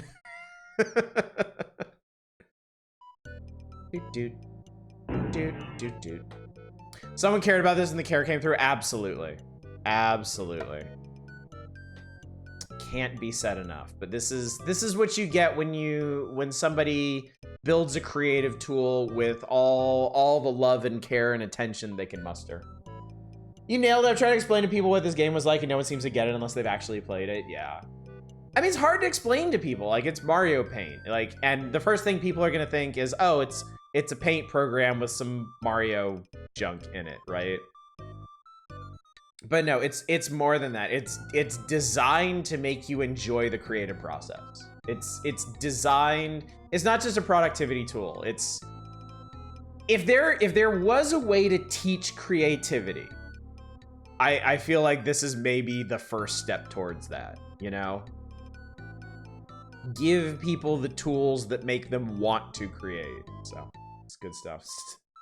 Mario Paint related. I'll check that out later. That's really funny. Okay. Anyway, I am loath. Oh my god, going back to my normal mouse feels so weird. I feel like I'm moving this cursor at like light speed. So, anyway, As loath as I am to leave the loving embrace of Mario Paint. Let's go back to the magazine. Because there's so much more to do, chat. There's so much more. And we are just barely halfway through the evening. Put the good old mouse away.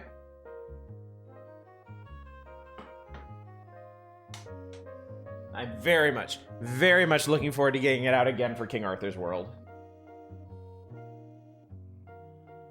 That's gonna be some good shit. All right, so let me mark that off. Let me mark that we did it.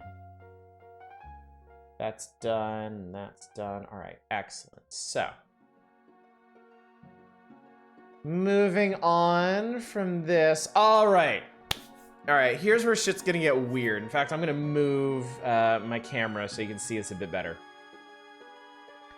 Here's where we've got a lot of potential, chat. I think Hello Games made the Sentinels almost too good. They're actually a threat now. Dealing in smuggled goods is a good way to earn some fast money. Still enjoying No Man's Sky, I see. So, the Superpower Club insert here, for Superpower Club members only, but don't worry, chat, I got you into this very exclusive club now. 92 is Wolfenstein, yes, soon-ish, soon-ish. It's either this year or next year. Remember, we're in 93. The top 10 of 92 is recapping the previous year. But this feature has a countdown of the best games of 92. Some behind-the-scenes stuff at Nintendo of America. Some future technologies, which my head is now covering up, including Star Fox.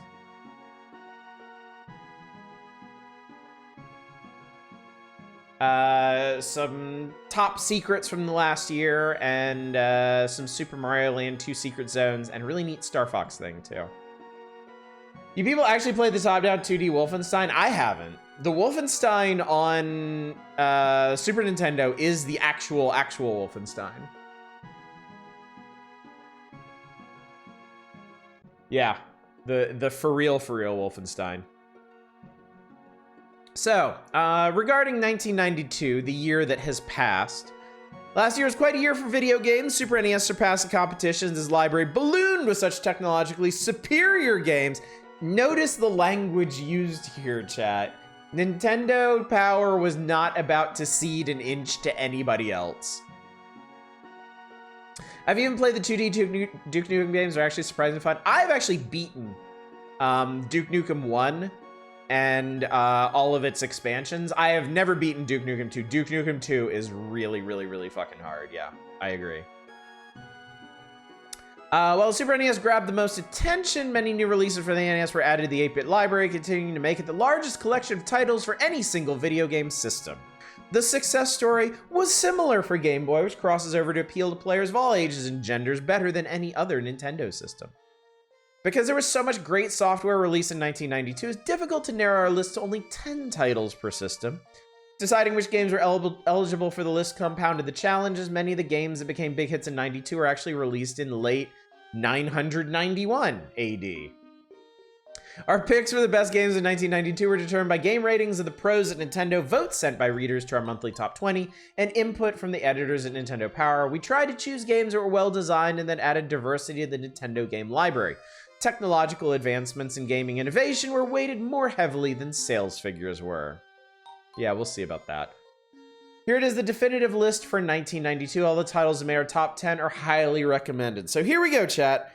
The best 10 games for each system of 1992, according to the big brain geniuses at Nintendo Power. Now consider, they are going to be composing this list using data from Rob and George.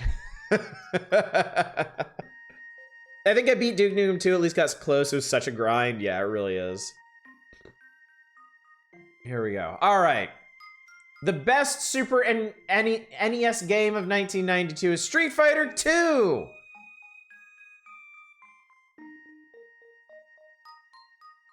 I feel like at the time it's probably kind of hard to argue that. It probably, I mean, I know they said they're not factoring in sales figures. Maybe for some of these, but I feel like this one you probably couldn't overlook that. Like, they sold 1 billion copies of Street Fighter 2. Everybody was playing this shit. And it's a, you know, it's a landmark game. It's very important. Why the fuck is Star Trek in that picture? Why indeed? Yeah, Super Star Wars, go to hell, Oddish. All right, so after a lot of heated discussion, we finally placed Capcom Street Fighter 2 The World War at the top of our Super NES game list for 92. Brought arcade mystique intact. Conversion was almost flawless, well nigh identical. Full use was made of the Super NES. Impact of this game on Super NES was enormous. Many players are undecided about upgrading to 16-bit. We're finally convinced by this title. Yeah, I think Street Fighter 2 drove a lot of sales. Well, time to play Super Star Wars. I don't make the rules. Number 2 is Legend of Zelda: Link to the Past. Certainly nobody's going to argue that. Another one of the landmark titles on the Super Nintendo. 3 being Super Contra 3 is kind of interesting, I think. I love Contra 3, but I also don't feel like it's a game for everybody, and I feel like 3 is pretty high up this list. I say this, of course, with Super Star Wars right around the corner at number 4. No,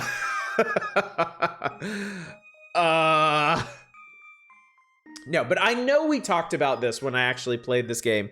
Like, with the benefit of hindsight and reaching eras of genuinely good licensed games, it's really kind of hard to remember that in the early console days, like, licensed games were garbage. Licensed games were absolute fucking shovelware. They were a blight on the industry. I mean, at one point they literally almost killed the video game industry. So Super Star Wars, in relative terms, was kind of a pretty big turning point. It wasn't garbage. We can nitpick it to death these days, certainly. It has a load of problems. But relative to other licensed games at the time, it was fucking Shakespeare. I actually tried to tell me the Jaws for NES wasn't an amazing game. Yes. Yes, I am. You know what? I'll die on that hill, or under that hill, or in that lake, or something, I guess. Shitty games in general almost killed the industry, yeah. Make up your minds, either call it Super Contra or Contra 3. Remember Super C. Oh, wait. When I was working at Walmart, we had one of those arcade 2-up machines. It was 4 Street Fighter games built in there, all fucking versions of Street Fighter 2. So yeah, I am not actually going to hate on the inclusion of Super Star Wars here, because for the time period relative to other games, particularly licensed games, yes, Super Star Wars was a landmark. Oh, so you're saying Back to the Future for NES wasn't a gem, I suppose? Because you're right. It was, like, not a gem. Maybe like a like a kidney stone. Something horrible and calcified that causes you great pain. That's about as close as I can get. That game was dog shit. That game was awful. 5 being Mario Paint. Look, I will advocate for Mario Paint all the live long day. I don't know where you'd put it on a list like this, because it does, as great as Mario Paint is, as much as everybody should play Mario Paint, it does kind of feel like apples and oranges with the rest of this stuff. But I'm also looking at this from the perspective of the modern era, where we have like subgenres to subgenres. So I probably shouldn't think about this too hard. Just let everything be lumped in together. Fuck, don't remind me, I rented that back in the day when I got maybe 1 rental a week if I behaved myself. What a waste of a game. That was the most heartbreaking thing in the world, wasn't it? Was renting a game that just end up being garbage. Just absolute trash. You know, I had 3 licensed games on Genesis: Rocky and Bullwinkle, Cool Spot, and Mick and Mac as the Global Gladiators. OST is like 75% jams. So this is a very interesting top 5. It's probably not what I would have picked, but I'm not really going to argue with it either. Now the rest. 6 is Super Mario Kart. Okay. 7 is TMNT 4. TMNT 4 is very... Okay. All right. Okay. Okay. I found some things I'm going to take exception to. We did play Turtles in Time, yes. I got a fair ways into it. I forget where I got...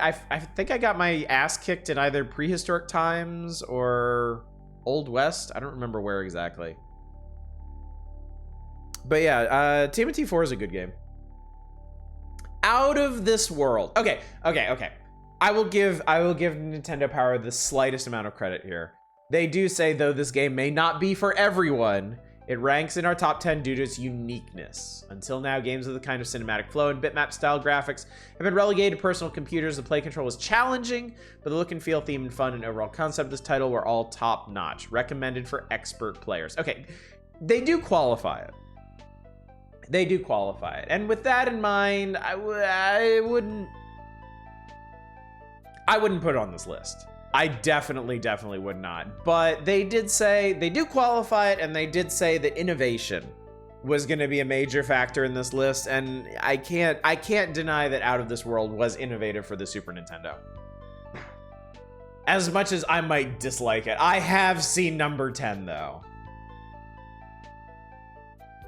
Okay, look. I'm going to skip over NCAA basketball because I don't care about the sports balls games, but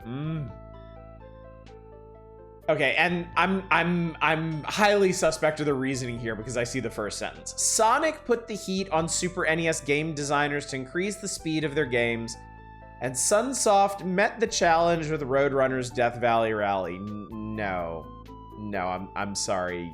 No, you didn't. I'm as critical of Sonic as anybody. I am not a particularly big Sonic fan. I will play any of the Sonic games any day of the week before I go back to Roadrunner's Death Valley Rally. They do not fucking compare.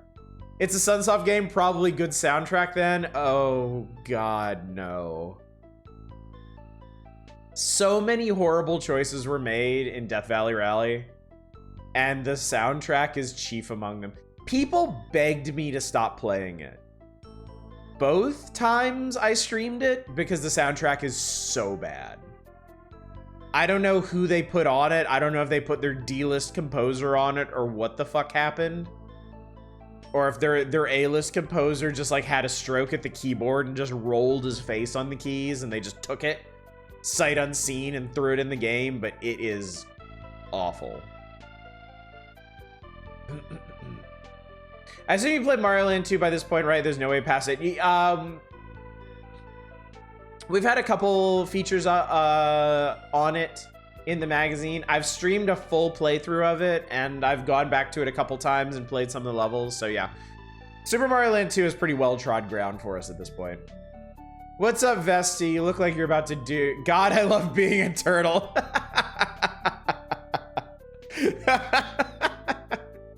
You're making me nervous there, buddy. I wasn't sure if you're gonna request something or not. What absolute dog shit garbage irredeemable soundtrack are we talking about now? Roadrunner's Death Valley Rally. Remember when I streamed that and you and other people were like, please stop playing this so we don't have to listen to this anymore? The game definitely shows that programmers are learning how to get the most out of the Super NES's speed potential. The feeling of the classic cartoon is captured through great character animations. That is true. Sampled sounds, and hilarious defeat scenes for Wile E. Coyote. Those are some very specific high points that I can't really argue with. I would put up as a counterpoint everything else about this game.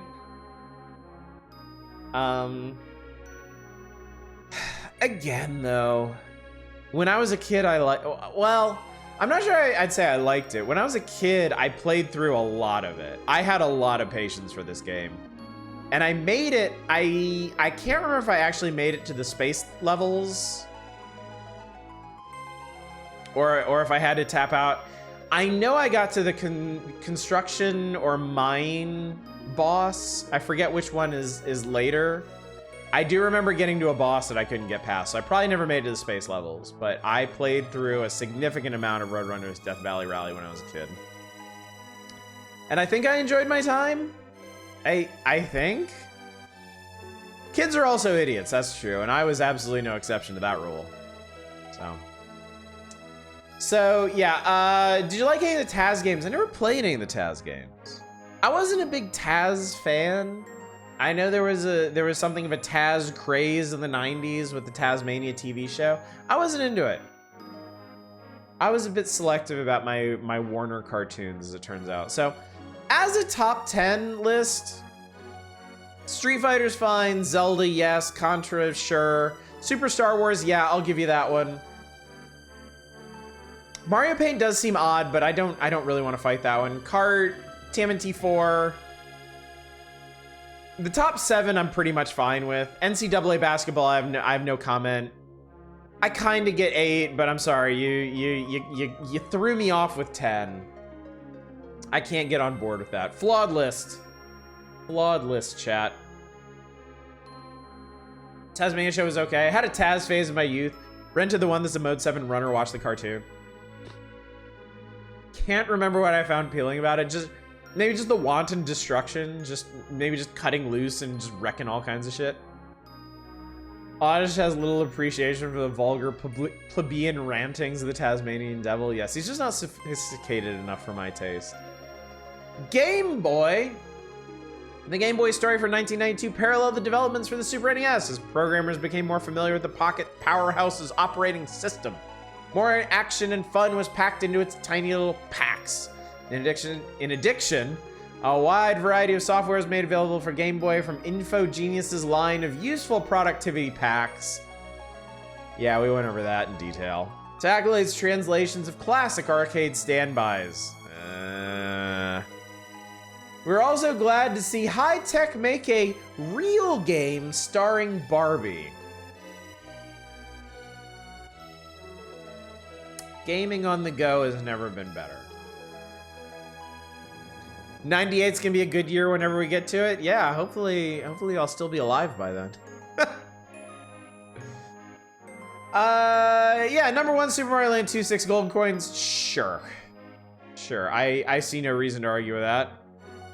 Definitely what kids want for the portable video games productivity. Okay, but what's the rest of this list is the question. What the hell else are they gonna shove on here? And that kind of makes me nervous. I guess let's find out. Writer, this has no Kenergy.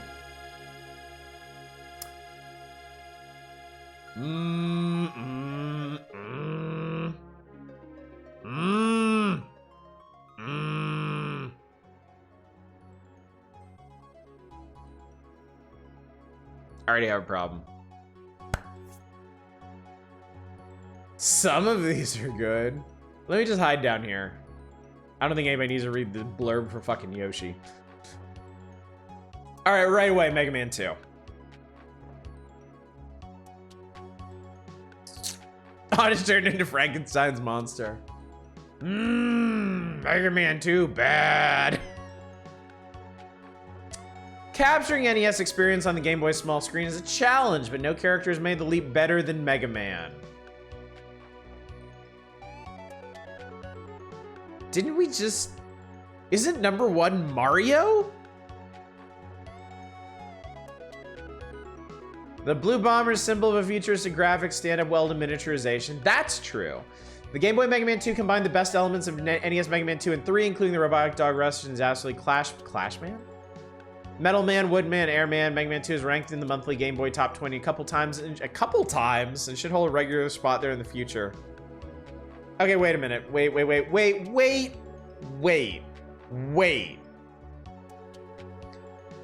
Mega Man 2 is ranked in the monthly Game Boy Top 20 a couple of times. The Nintendo Power's coverage of it was in volume 34, 10 volumes ago, almost a full year ago. And it's only made it into the top 20 a couple times? And you're putting it number 2 for the year? Yeah, the common mistranslation, yeah. It always trips me up because I'm so used to Crash Man. Okay, look. Personally, my problem with Mega Man 2 is almost entirely in its soundtrack. It is fucking unlistenable to. If there is a soundtrack on this list that's worse than Death Valley Rally, it's Mega Man 2. I do have to notice that there's no discrete power meter rating for sound. Say Mega Man greased a few palms at Nintendo Power. Gob and Rorge, yeah. They were big fans of it, weren't they? 3 being Bionic Commando, I'm all for. I think the Game Boy Bionic Commando is arguably better than the NES Bionic Commando, and I feel like that's something that not a lot of people talk about. Longtime fans of the NES will surely remember the Capcom action classic Bionic Commando. Were surprised he hadn't made a comeback sooner. We weren't disappointed with his Game Boy adventure. Features a hero which is armed with a cool bionic arm. The game is well rounded and follows the basic design set forth in the NES original and improves upon it. Forgot to mention that, didn't you?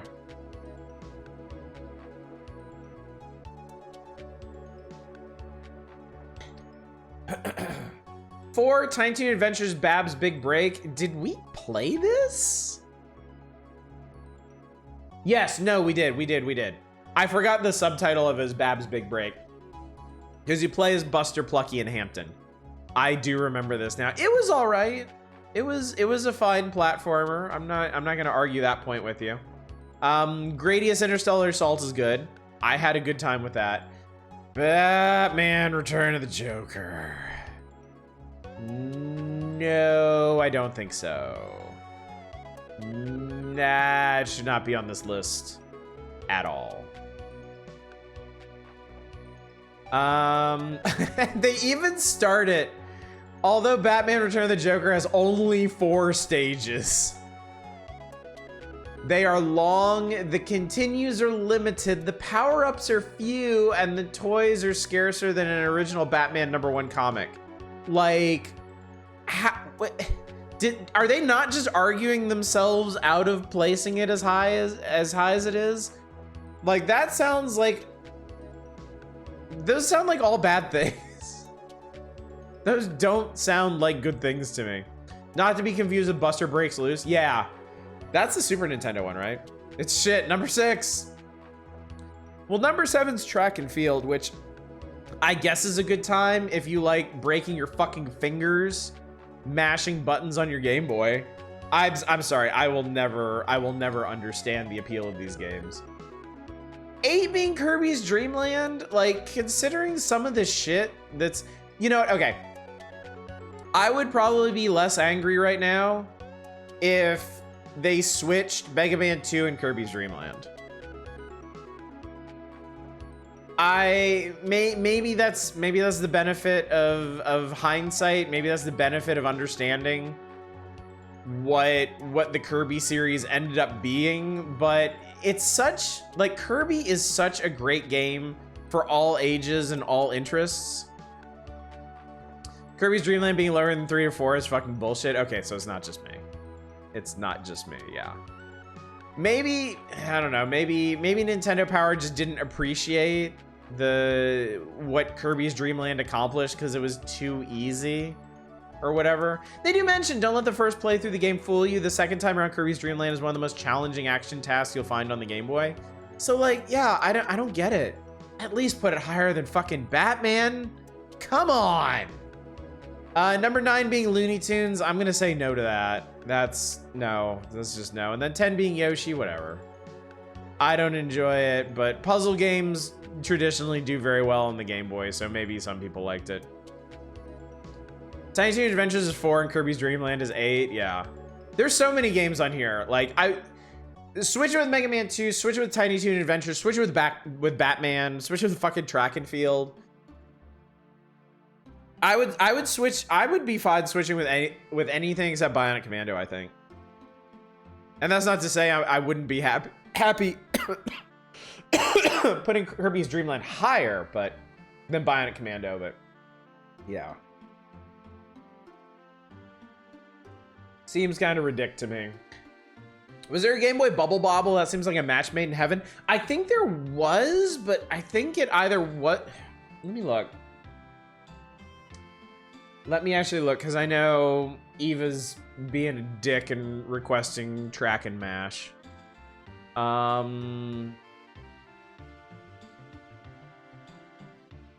shit, that's not gonna help.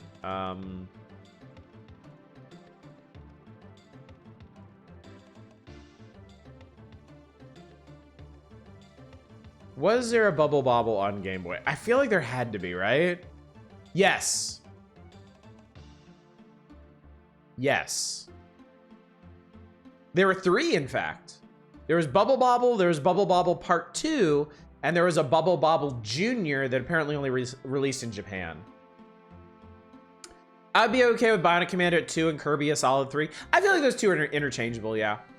I feel like they both... I feel like the big story here is both of them deserve way more recognition than they're getting. Well, I mean, Bionic Commando did get 3rd, but whatever. Track and bullshit. That's what we're doing. Track and some garbage. Track and... oh, God.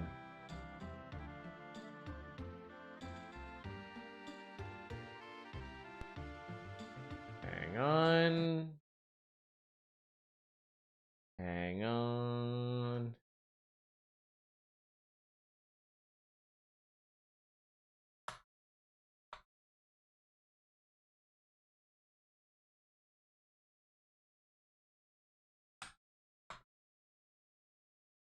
All right.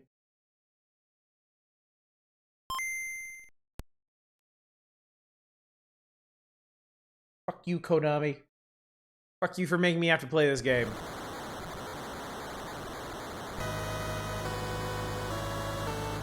All right, shut up.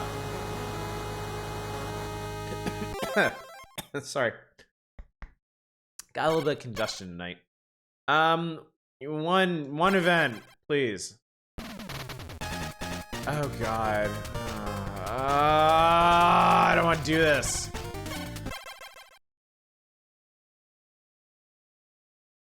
Just mash A and B. D-pad is not used.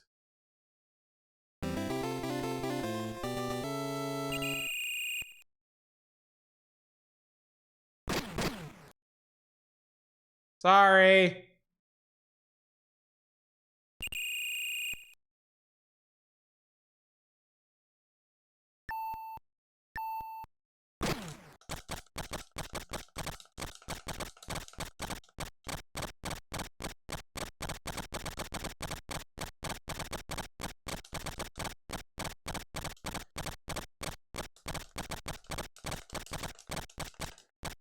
Hey, I did it. Got the cadence right, at least.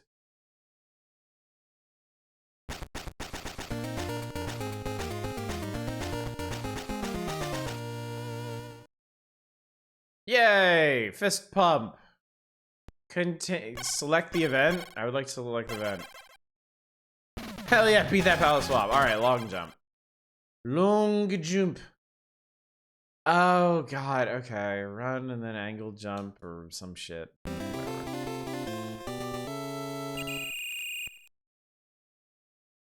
I just go?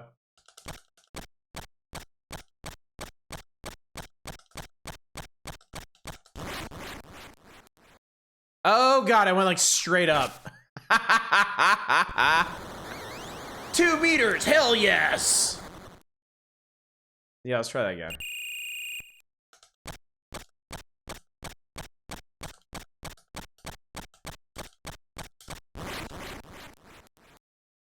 I'm sorry, what the hell do you want me to do here? I guess the longer you hold the D-pad, the more vertical your angle is, or something. So maybe I should just tap it. My fingers are already getting tired. I hate this. Okay, that was definitely better. I guess there's a happy medium in there. Not suck. I think that's asking a lot, really.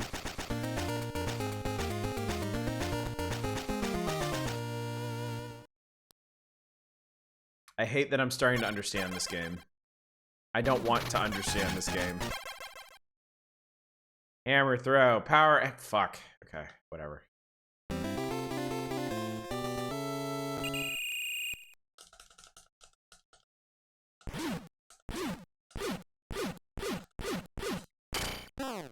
I hit the fucking wall.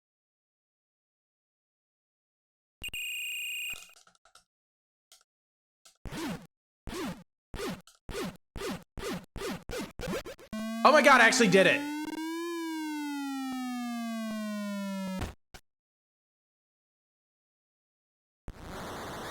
Okay. Okay. Cool.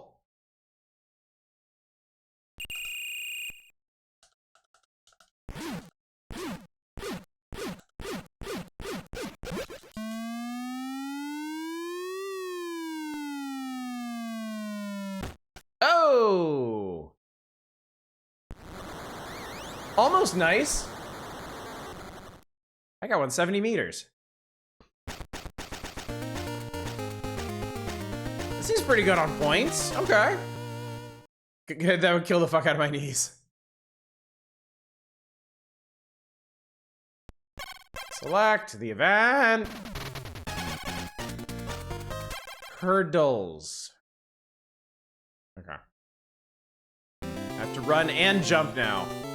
Getting ready, in the new Berserk chapter, now I'm admitting the shittiest move possible. How are you guys doing now? Oh, we're great. I'm fucking killing my fingers playing some shitty track and field game.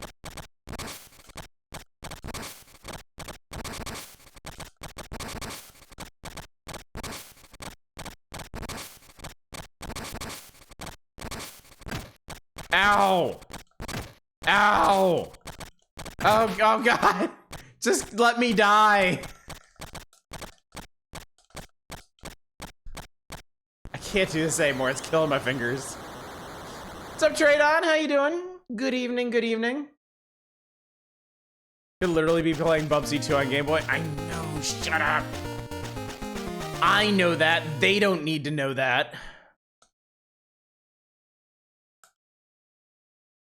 All right, I will do one more event because my fingers are just ceasing to function now. Let's do weightlifting. You know, I felt a skater die. Power up. World record is 280 kilograms. Select the desired rate. Perfect.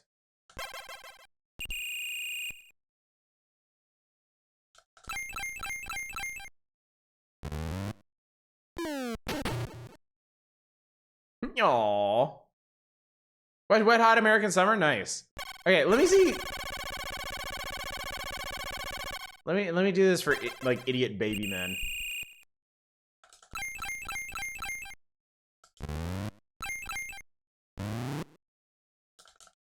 Oh god, oh Jesus fuck. Oh god. No! God, oh my fingers. I can't even do 100 kilograms, dude.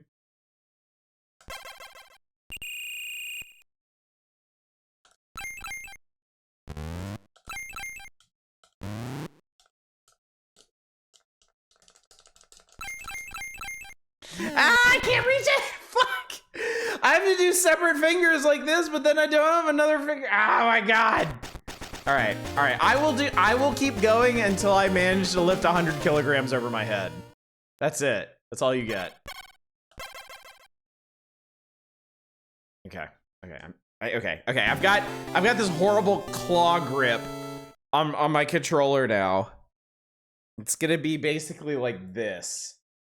I think I can do this. Game needs a turbo controller. It's a Game Boy game, yeah.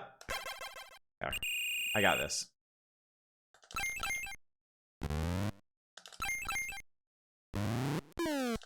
Oh, what the fuck?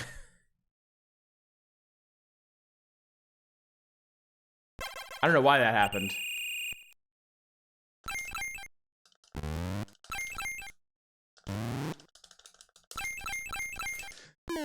Whoa, I hit the button! I hit the button! God damn it!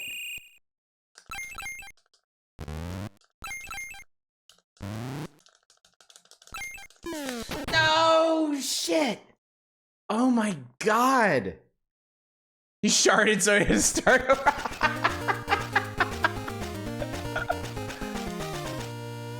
Fuck, dude. Okay, I could do this. I could do just what? I could do this!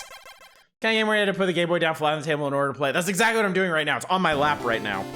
this weird claw grip so I can mash these buttons.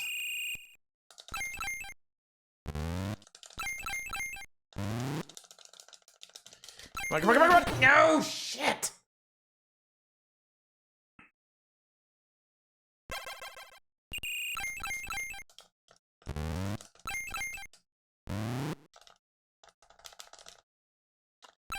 Oh my god! Oh my god! Even doing it like that, I can't do this.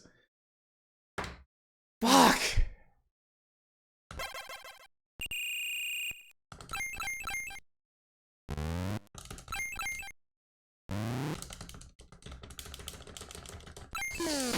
Fuck. Okay. So what's it asking you to do? You have to mash A and B like this to get your power meter up, and then when it's above the arrows, you have to hit a direction on the D-pad. And the problem is that the third lift is so hard to keep the bar above that. And then once I get the bar above that, I have to hit the D-pad, and I cannot get that to align. I can just barely get it above the arrows there, but I cannot hit the D-pad in time.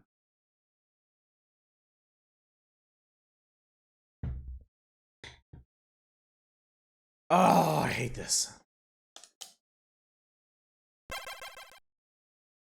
Bad control. See, I mean, it's supposed to be like you're supposed to do it like with these two fingers and then the D-pad with your thumb, but my fingers don't do that.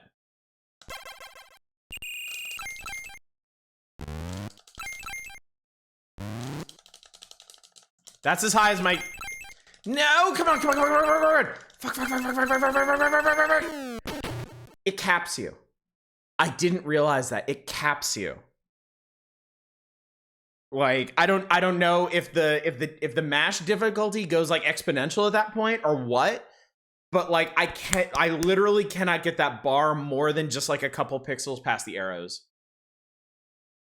Actually be playable if you had to rotate the D-pad to raise the power level instead. I wonder if that would work on a Game Boy D-pad. I feel like you couldn't roll that one very effectively. It's been a long time since I played on an old brick Game Boy though.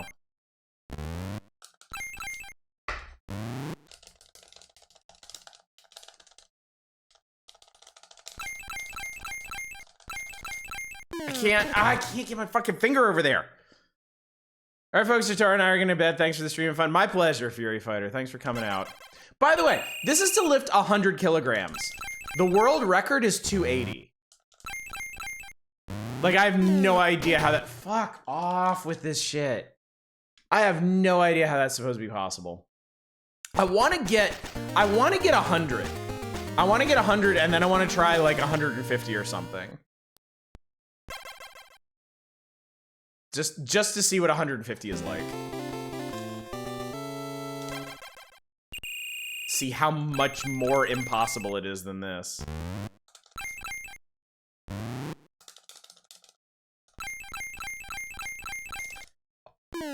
No, I had that! I pushed it! What the fuck? I pushed it!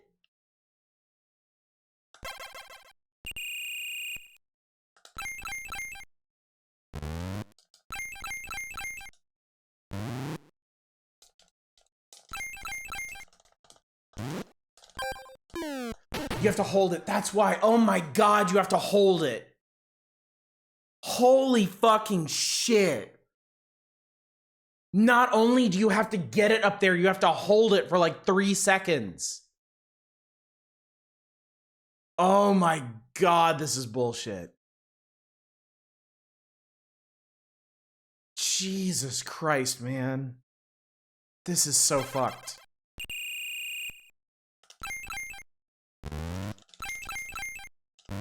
That's why I was doing it. I was pushing the button, but you gotta keep going. God, I can't do it now. Fuck it. This is stupid. This is garbage. Let's just now that I understand what I'm actually doing here, real quick compare and contrast. Let's put it in maximum. 350 kilograms.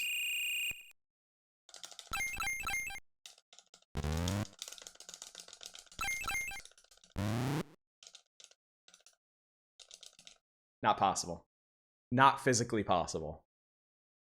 Put it down, buddy. You're done. No human can do that. I'm telling you that right now.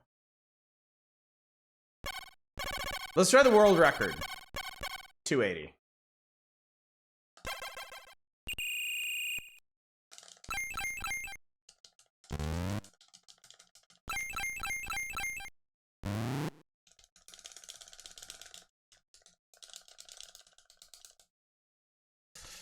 Nope. Is it tapping of AB based? Yes, it is, Hank. Yes, it is. Oh, God.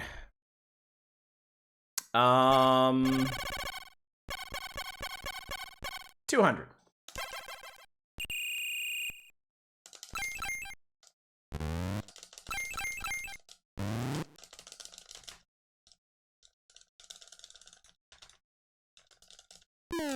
Fuck.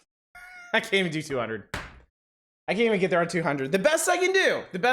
I can get the third lift. I can get the third lift on 100, but then you have to hold it up there for 3 seconds. That is complete bullshit.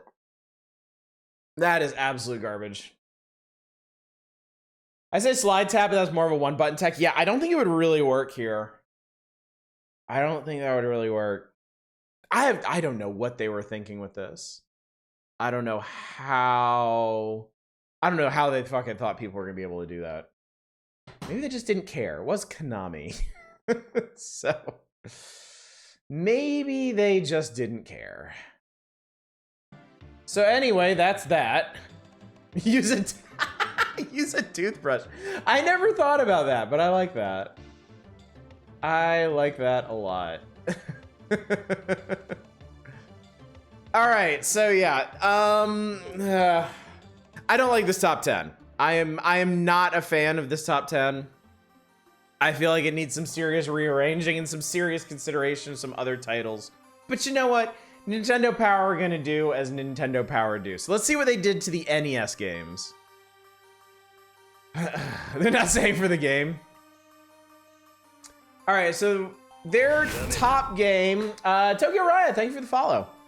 Their top game on the NES for 1992 is Mega Man 4.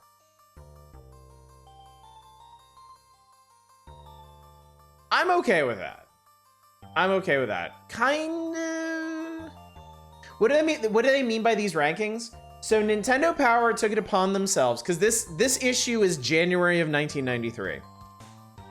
This is supposed to be a look back at the year of 1992 of all three systems, and they made a top 10 list for each of those systems based, they say not based on sales, but based on power meter rankings, based on votes from their subscribers, and based on some more ephemeral qualities like level of innovation. For example, we'll go back real quick because I think you came on during the Game Boy stuff. Their number one SNES game for 1992 was Street Fighter 2, which I think is fair. Number 2 was Legend of Zelda. 3 was Contra 3. They had Super Star Wars, Mario Paint on here. Mario Kart, TMNT 4. Out of This World, they qualify this one heavily, but I think this one is a big example of the innovation. Because, like it or not, it was a very innovative game. NCAA basketball, then Roadrunners Death Valley Rally. Unbelievably. Super Star Wars is a questionable pick. We actually talked about this. You have to remember, in the context of the time, Super Star Wars came out when licensed video games were pretty much universally dog shit. When they were just absolutely garbage wastes of time. And Super Star Wars, as weird of a game as it is significantly higher quality than other licensed games of the time. They still are. I mean, they're nothing. They are absolutely nothing like they were back in the old console days. Like, there was nothing in the old console days like I mean, what, we've got like Jedi Survivor coming out. pretty soon. I'm not a fan of the Boy Wizard game, but I mean, that's clearly got a lot of time and attention put into that. Super Star Wars was like as good as it got. Seriously. Super Star Wars was probably the best licensed game you could find in 1992. So, shock Nintendo ranked Street Fighter over Zelda based on principle. I don't think they could deny it. I don't think there was any way for them to deny it. Like, I know they claim that they're not really basing this on sales, but Street Fighter 2 sold like 1 billion copies. Street Fighter 2 sold Super Nintendos, which I don't think is something you could say about Link to the Past, you know? Street Fighter 2 was a serious phenomenon, and they acknowledge that. And yeah, really launched a genre too. Really brought fighting games to the people in a way that no other game had before. Yeah, Street Fighter 2 did. Single player games weren't in the console draw as they are now.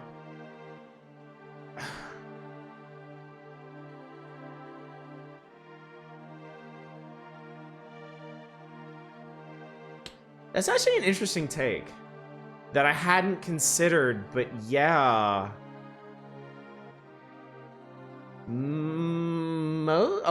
Most old console games had 2-player modes. I know Link to the Past was a bunch of demo kiosks at the time. I mean, Link to the Past was also like super early 92. Link to the Past was also like, Link to the Past was close to a launch title. It was just a couple months after launch, and it was still at a time when most people who were gonna have a Super Nintendo didn't have one. So I think after months of showing off what, like Super Mario World, maybe F-Zero at kiosks, I think The Legend of Zelda was a nice change of pace for that.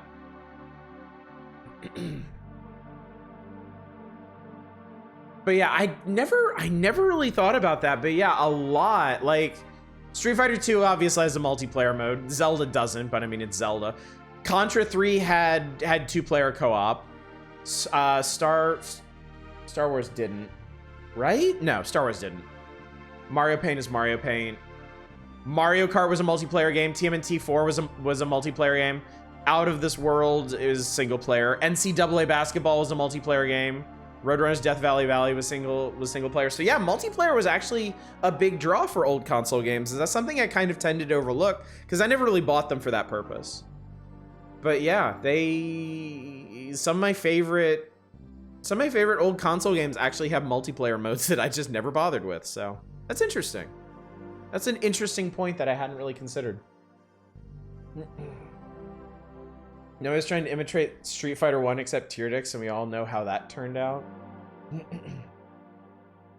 Isn't Art of Fighting very kind of Street Fighter 1-y? If that's the game I'm thinking of. Like the oldest SNK fighting games drew from Street Fighter 1, yeah? Unless I'm just losing my mind here. Anyway, to return it back to the NES, Mega Man 4, best game of 92? I'm kind of surprised they don't give it to TMNT 3. Because TMNT 3 is a pretty solid game. Looking at the way they charted it on the power meter, though, they really didn't seem to like the way that TMNT 3 handled. I don't remember what they said about the arcade game. But it seems like Mega Man 4, they just really liked all the way around. They do mention well, let's see here. Mega Man 4 adds just enough new elements while still keeping the tried and true flavor of the previous Mega Man games. Story elements of Mega Man 4 are deeper than in previous Mega Man games. Yeah, they definitely sold Mega Man 4 on its story. Everybody was just enraptured by the saga of Dr. Cossack. All the Mega Man games, we've been very impressed by how Capcom gets the most out of whatever system they're programming for. The totally huge boss characters in Mega Man 4 really show off some programming skill. 3 Mega Man games are in the NES top 20, and the highest ranking one is Mega Man 4. Always near in the top 5, the game scored a high of over 8,000 points. Now the 16-bit Mega Man title has been announced. It'll be long, but yeah, whatever. Okay. I think they make a decent case for this. Tecmo Super Bowl is released mid-December 91, so no, I don't think it's going to make it on this list, yeah. I just isn't quite what we're talking about. Having been collecting for both SNES and Genesis for a bit, one of the big things I noticed about SNES over Genesis, hard to find long-form games on the Genesis. There are far fewer games on the Genesis use save systems or passwords and actually long enough to require them. Sega really did go for the arcade angle in regards to their gameplay, while Nintendo really leaned into the strengths of the home console market. That's interesting. That's interesting. That was always a general impression that I got, that Sega went for more impactful arcadey experiences. I hadn't really thought about it in terms of like long form or having save functions, but that is interesting. Darkwing Duck 2.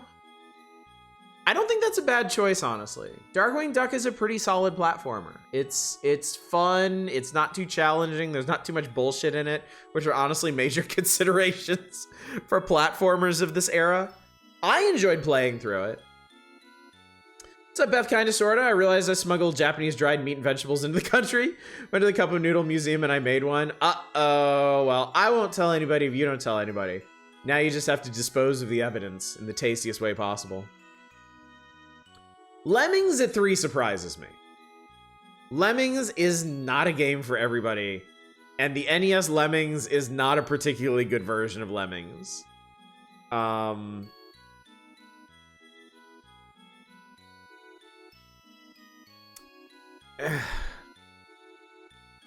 do they say about it? A popular game with many of our staff members and the pros at Nintendo, Lemmings possesses that addicting quality that all great puzzle strategy games have. Okay, it does. Yeah, Lemmings is a great puzzle game. While the Super NES version of this title was also released, we gave the top 10 nod to the NES version because it plays the same on an 8-bit machine, which goes to show that you don't need spectacular graphics to create an engrossing gameplay experience. Okay, but like, it's not the same game is the problem here. NES Lemmings does not play at all like SNES or PC Lemmings. SNES Lemmings is a really notable adaptation of the Lemmings franchise because not only does it adapt the gameplay accurately, it adds a mode that's not in the PC version. It has a really creative, like, multiplayer versus mode. That's worth noting. NES Lemmings just takes shit out. I don't know, man. I'm bothered by this. Lemmings is a good game. The console ports of Lemmings are not really that playable. NES is playable. I just find it really disappointing the way they watered it down. I would actually argue that the SNES version of Lemmings is better than the PC one. I know you have to play it with a controller, but I think that's okay. It's certainly not impossible. More challenging, yes, but I think it's worth it just for the things that SNES Lemmings add to it. Does that count? Would they really say anything if I remembered? I don't think so. I don't think they really care about that. Yeah, this is a really weird addition for me. TMNT 3, my only surprise here is it doesn't chart higher. I guess they just didn't like it as much as TMNT 2, the arcade game. Because if I remember correctly, TMNT 2 was like the top NES game of that year that it came out, which was like 91 maybe. And yeah, 5 is Rampart. I think Rampart was just really popular at the time. And I mean, it's a neat game. I think it's pretty cool. It's, again, not really for me. I don't really consider it I mean, I guess it's a puzzle game. It's sort of like proto tower defense in a way. I think just Rampart did really well at the time. I think people really, really liked Rampart, so which earned it a spot on here. Rampart was great in the arcade. I never even saw it in the arcade. TMNT 3 was overlooked probably because of TMNT 4. That's a good point too.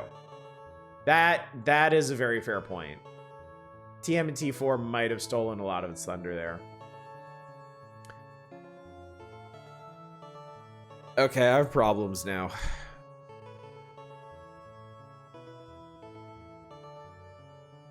Somebody was asking earlier, why the fuck is Star Trek on here? Well, it's because they called it the 6th best NES game of 1992. And... I take issue with that. Ambitious game? Sure. But you can't rate up a game just based on ambition alone, because it's... Yeah, they rated above Little Samson. I'm sorry. The one that really gets me is they rated above Gargoyle's Quest 2. Like, Gargoyle's Quest 2 is great.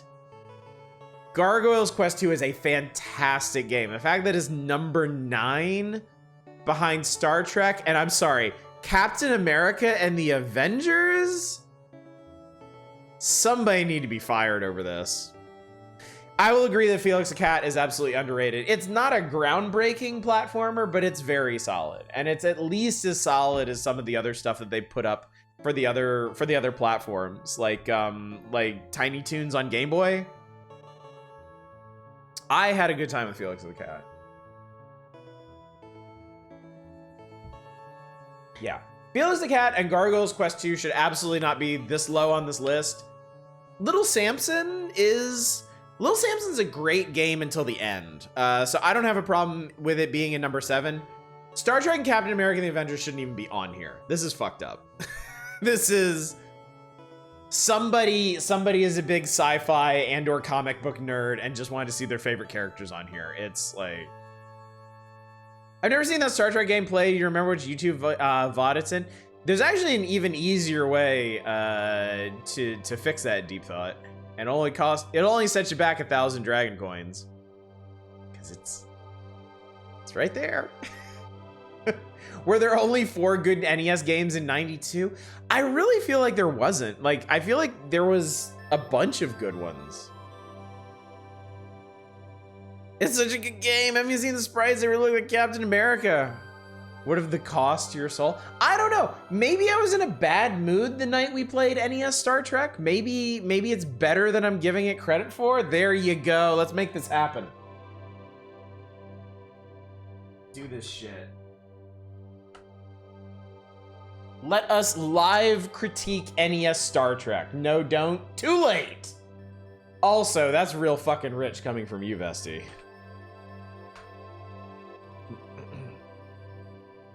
Real fucking rich. Isn't that a game where, like, is it nearly impossible to actually figure out what to do? We're gonna find out together. Because I actually kind of don't remember. I remember not liking this game, but I don't actually remember the specifics of why I don't like it. I know I have a good reason for not liking it. I just have to rediscover it. So I ain't against playing this. What? That's weird. I just saw something I didn't remember existed. Also, I don't know what that song is from. It's from some Japanese something. Name a bad game I recommend. Look, I'm not on trial here, all right? Name all the good games you requested. How about that? Hold it. This game was published in 1991. Wait a fucking minute. It says it right here. Beep, beep, start. All right, well, this is definitely period accurate. Captain's log, start date 2831.3. While investigating the strange gravitational disturbances in the Sigma Iota? Eosha?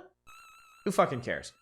The Enterprise was caught in a dimensional gate, unable to break free from its intense gravitational field.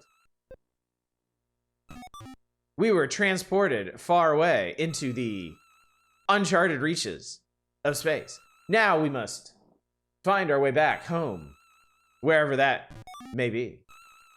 His mouth animation is incredible. Scotty, damage report. Wait, that's Scotty? Was he? Did Did he just emerge from a vice or something? Mains are shut down and running on backup power right now. Do you play as Zap Brannigan? No, unfortunately, I think we have pants in this. Why can't we engage the warp engines? The strain on the engines fused all of our dilithium. Crystals, I cannot return power until we replenish our supplies. Oh, it really was released February 92? Alright. Alright, fine. Spock, what's wrong with your skin? Jesus Christ! Captain, based on our current rate of fuel consumption, our orbit will decay in 2 hours. Spock on a diet. Thank you. Mr. Spock doesn't. Anybody have any good news for me? No, Captain. Perhaps, Captain. Sensor scans indicate a deposit of dilithium crystals on the planet surface. Hottest take, Lieutenant Dax pulled off the original series uniforms, best out of everyone, prove me wrong, followed by Cisco. I don't think anybody's gonna argue that with you. She looked amazing that episode. Have Dr. McCoy meet us in the transporter room. We've got to find those crystals before some bullshit happens. I don't know. You don't use that much fuel in station-keeping orbit. Captain, our most recent sensor report revealed a... Is Kirk holding a space spatula right now? I haven't watched enough original Trek to recognize that. I know it's not a tricorder, and I know it's not a phaser. And I know it's not a communicator. So, like, what the fuck is it? They look like they hate where they are. Large deposit of dilithium under a very. Some of the turbolifts had handles? No fucking way. That's a handle? Structure. That's the control for. That's the control for the turbolift? Is it like the old, like the old elevators with the attendants where you actually had like the lever? It appears to be manually constructed and similar to the Aztec pyramids of ancient Earth. Any speculation as to its origin? Phone on a selfie stick. Insufficient data at this moment. However, it is generating a lot of energy. Energize. Beam me, Scotty. Beam me. That's not Scotty. That guy looks so happy to be rid of these fuckers. It's like, finally, get them off the ship so I can smoke up.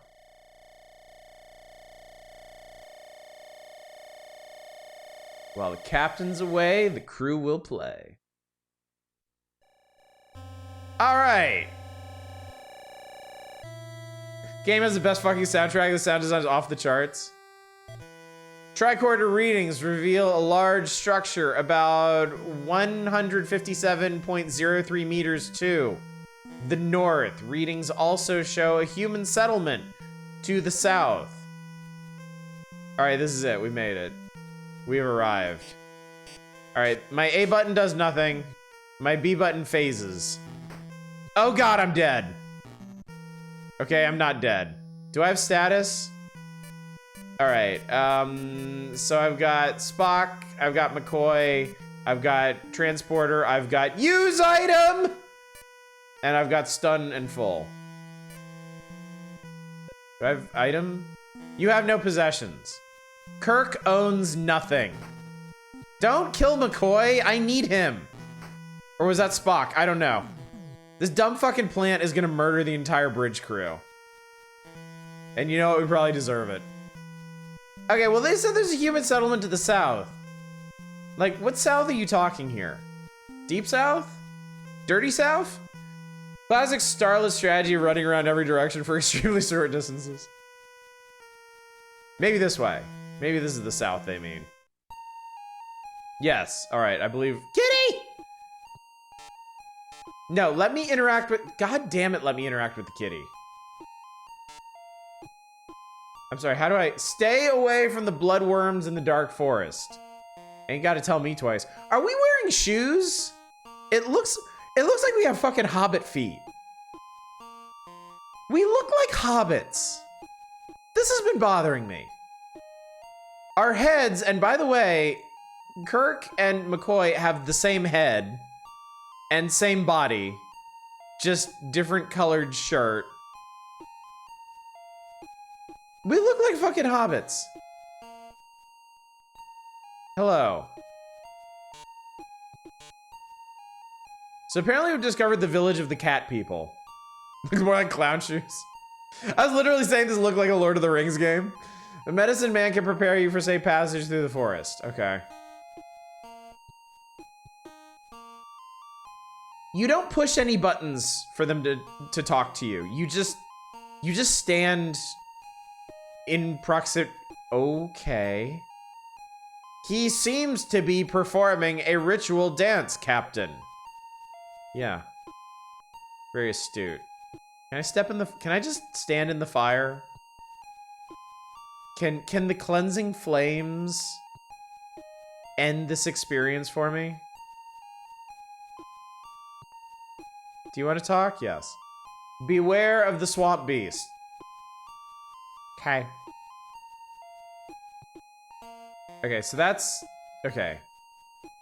I have to walk around to that. There are a lot of cats. So he's just getting his cardio spot. No amount of fire can ever make you clean. Oh my god. So if you just walk past people, they'll just talk to you. And they'll stop you like 10 paces away. Alright, prepare me. Welcome to the village of the cat people. Well, okay. Got it in one. How can we help you? What do you know about the large building to the north? So they actually make you watch the sprite lip flap before throwing up the dialogue box. Is a temple where the druid prays for good weather. However, the druid was killed by a beast from the swamp 3 suns ago, and the Eye of Kakos was lost with him. What is the Eye of Kakos? Sorry, I'm skipping through this.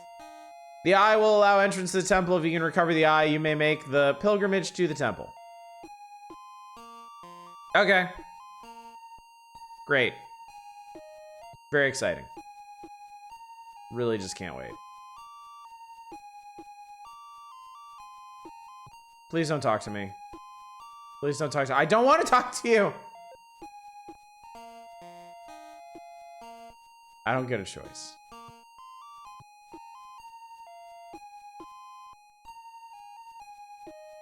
None of these are medicine men, are they? Oh, the cats are secretly controlling the humans like in real life. Beware the swamp beast. Chat, I need to remind you that this is, in fact, definitively the 6th best NES game of 1992. Hey, it's Dulcine.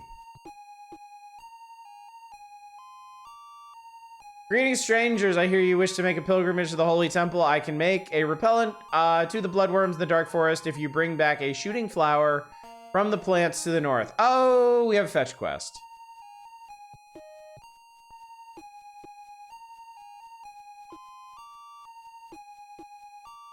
So the flowers that were fucking us up real bad, I have to shoot and I have to bring some bits back. Well, I think that means we need to set phasers from stun to kill. Or full effect. I mean, look, whatever helps you sleep at night, buddy. No, that vaporized it.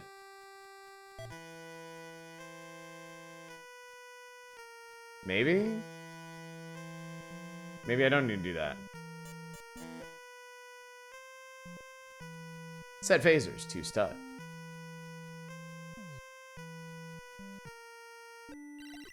Oh god, I'm sorry, I mashed through tricording.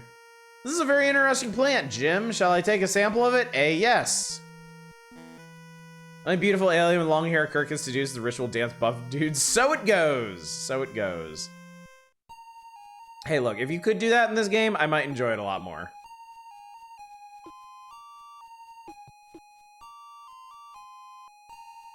All right, fix this up. I see you have brought a shooting plant. Place in the fire. Do I need to, like, use item? Plant. Cool. Cool animation. Can you do the... What did you... Okay. Take the jar of repellent below the fire pit. As long as you keep it, no bloodworm will harm you. Great. Give it. Alright, we're tricording. Shall I add the repellent to our inventory, sir? Yes. Obviously. I don't know, McCoy. Are you a big fan of bloodworms in your asshole? Because that's where they're going, buddy. Bloodworms don't know where else to go.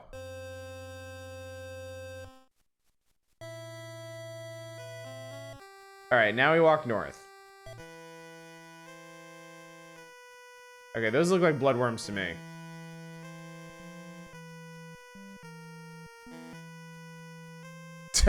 Don't actually ask McCoy that. You might not like the answer. Is there any instance of average bad TV show or movie with a great game? That's an interesting question, Hank.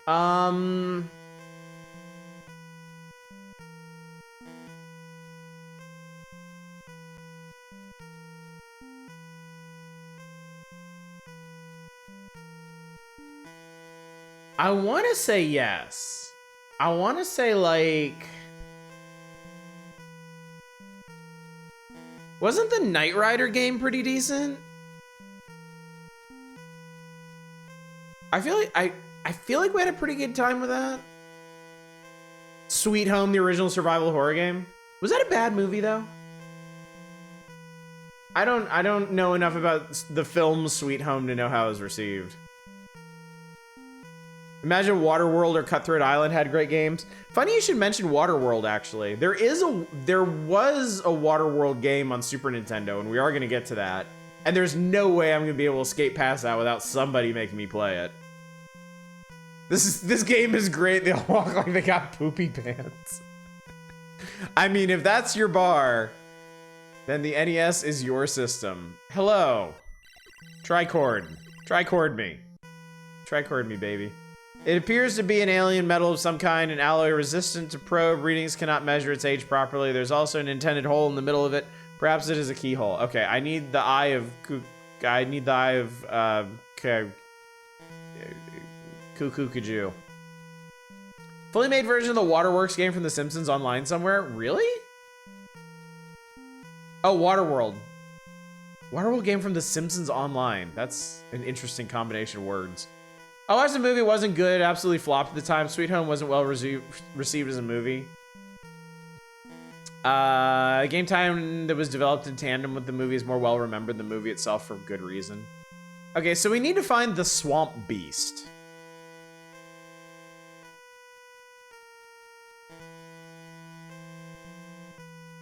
I need to find the Swamp Beast. Where would I be if I were a Swamp Beast? Wow, this music though. Nothing builds tension quite like. Oh, maybe the Swamp Beast is in the swamp. I hadn't really considered that option. Damn, Tradon, you're just light years ahead of me. I can't even keep up.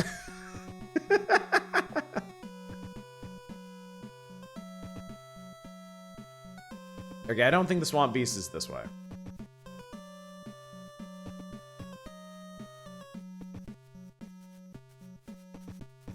Is that a Swamp Beast? Will it be alright? The creature's merely stunned, Captain. It should be back on its feet in a couple of hours. Tricord it. The creature's merely stunned. It should be back. You already knew that, Spock. Jesus Christ. Why do I pay for you to have a tricorder if you're just gonna tell me the same goddamn thing?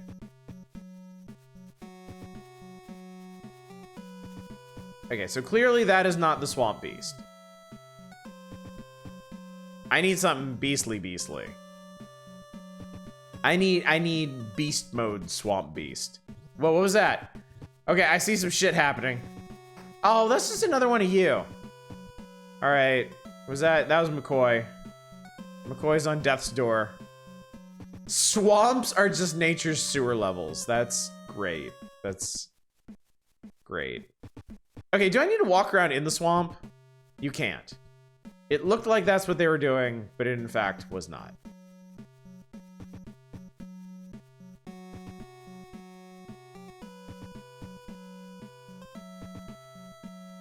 Look, this isn't complicated. I just want a beast, okay? Okay, I hear some shit. You're not Ow. Oh god. Oh god. He's just...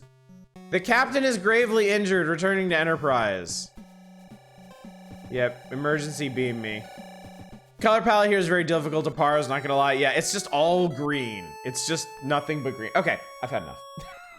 I've had enough. Number 6 game of 1992, I fucking think a not. That dancing dude was kind of going beast mode. I simply wasn't looking deep enough.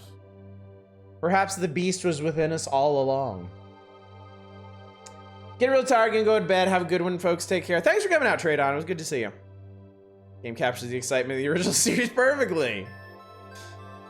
Okay, so yes, we have decisively concluded that no, Star Trek is not game number 6 of 1992. What the hell are you smoking? Great. I remember when an Interplay game came out for Star Trek. That was a great game. Was that the 25th anniversary? The point and click adventure game? I might stream that sometime. It almost came up on the weird old wheel last Friday. So I'll probably give that one a try at some point, because everyone talks about that game so fondly. I would love to give it a try myself, so. All right, chat, here's the deal. Here's what I'm thinking. Obviously the next thing on the docket is Star Fox. Obviously, I don't want to start Star Fox with only 10 minutes left in the night, because I do want to end on time tonight, because I have to go into the goddamn office tomorrow, and I need to be up early for that. It's pretty fun if you can get past the puzzle designs. I mean, it's a point and click. It kind of comes with the territory. So I think I'm going to end a little bit early tonight. I think I'm going to go ahead and cut it here, and then we will endeavor to finish the magazine on Saturday. We still have a long way to go, though. There's still the rest of the bonus features, the future technology section, the top secret stuff, and then near the end of the magazine, we got to do the top 20, and we got to get through Now Playing, which is gonna have a lot of stuff in it, I'm pretty sure. So might be a tall order, especially if we're gonna spend like the first, I don't know, while playing Star Fox, because we're definitely gonna spend the first while playing Star Fox. I might just jump into it on Saturday, but probably not. I mean, let's be honest here. So, but that's Saturday. Tomorrow night we are doing an RPG Maker variety night. I've had some folks suggest some free RPG Maker games to take a look at. We have presently 5. We have 5 to look at, so we'll definitely get to all 5 of those. If there's any really solid ones in there, I'll probably play a larger amount of those. Definitely looking forward to this. RPG Maker games are an experience, and I feel like y'all have picked some really interesting ones. So I'm looking forward to that.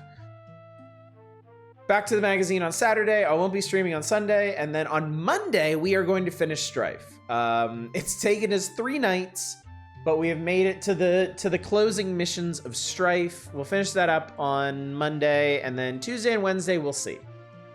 I will slot something into Tuesday and Wednesday. Might be a hog, might be some other weird retro junk, might be some random console stuff. I don't know. You'll have to wait and see. Also, I want to go ahead and mention the Power Hours are taking a little break next week because next Thursday is May the 4th. And as is our way around here, we're going to be playing a Star Wars game for May the 4th. And the one we're going to at least start with is Jedi Academy.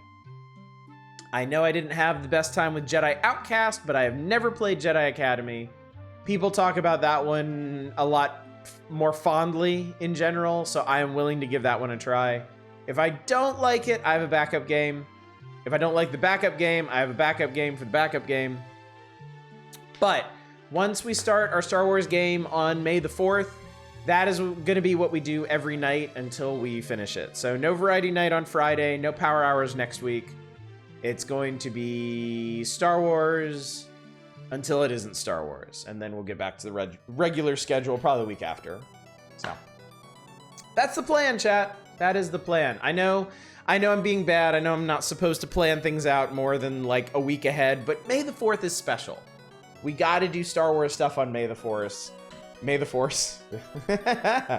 I'm genuinely excited. I'm really very much in a Star Warsy mood these days. So I have high hopes. I'm hoping.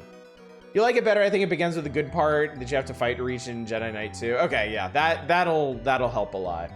Level design is going to be a big thing for me, but as long as it's a bit more sensible than Outcast, I think we'll be okay. So.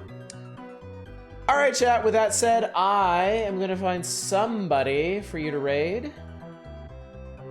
Whoever might be up at the moment. I think it's going to be... Yeah, it's going to be Bassie tonight. Bassie is playing the original Advance Wars, and I love the old Advance Wars games. I'm a big fan. Nice segue from the Power Hours, because it's some GBA goodness that we're not going to get to for a while, so... Thanks for the power. Thanks as always. Y'all, it is my exquisite pleasure to share the joys of Nintendo Power with you. I really do love doing these streams so much. I feel like they're the perfect excuse for retro game commentary, observations, reviews, discussion, reminiscences.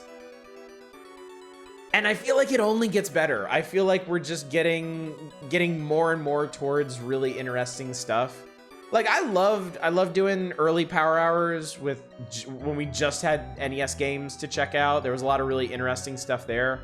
But man, with the SNES library really opening up from '93, I can't tell you how excited I am to get into some of these later issues and play some games that I was always curious about and never got the chance to try. I'm sorry. I'm rambling. I really should let you all go before I end up going over tonight. So let me send you on your merry ways. Once again, chat, thank you so much for coming out tonight. Thank you for joining me for the Power Hours, some of my favorite streaming stuff to do ever. That's not to say I don't enjoy streaming other stuff. And on that note, I do hope I see you tomorrow night for our RPG Maker Variety Night. I think there's going to be some pretty interesting stuff to check out there. It's pretty different from what we did tonight, but that's the beauty of it. Variety is, after all, the spice of life. So hopefully I'll see you then. But until then, as always, y'all take care. Bye, everybody.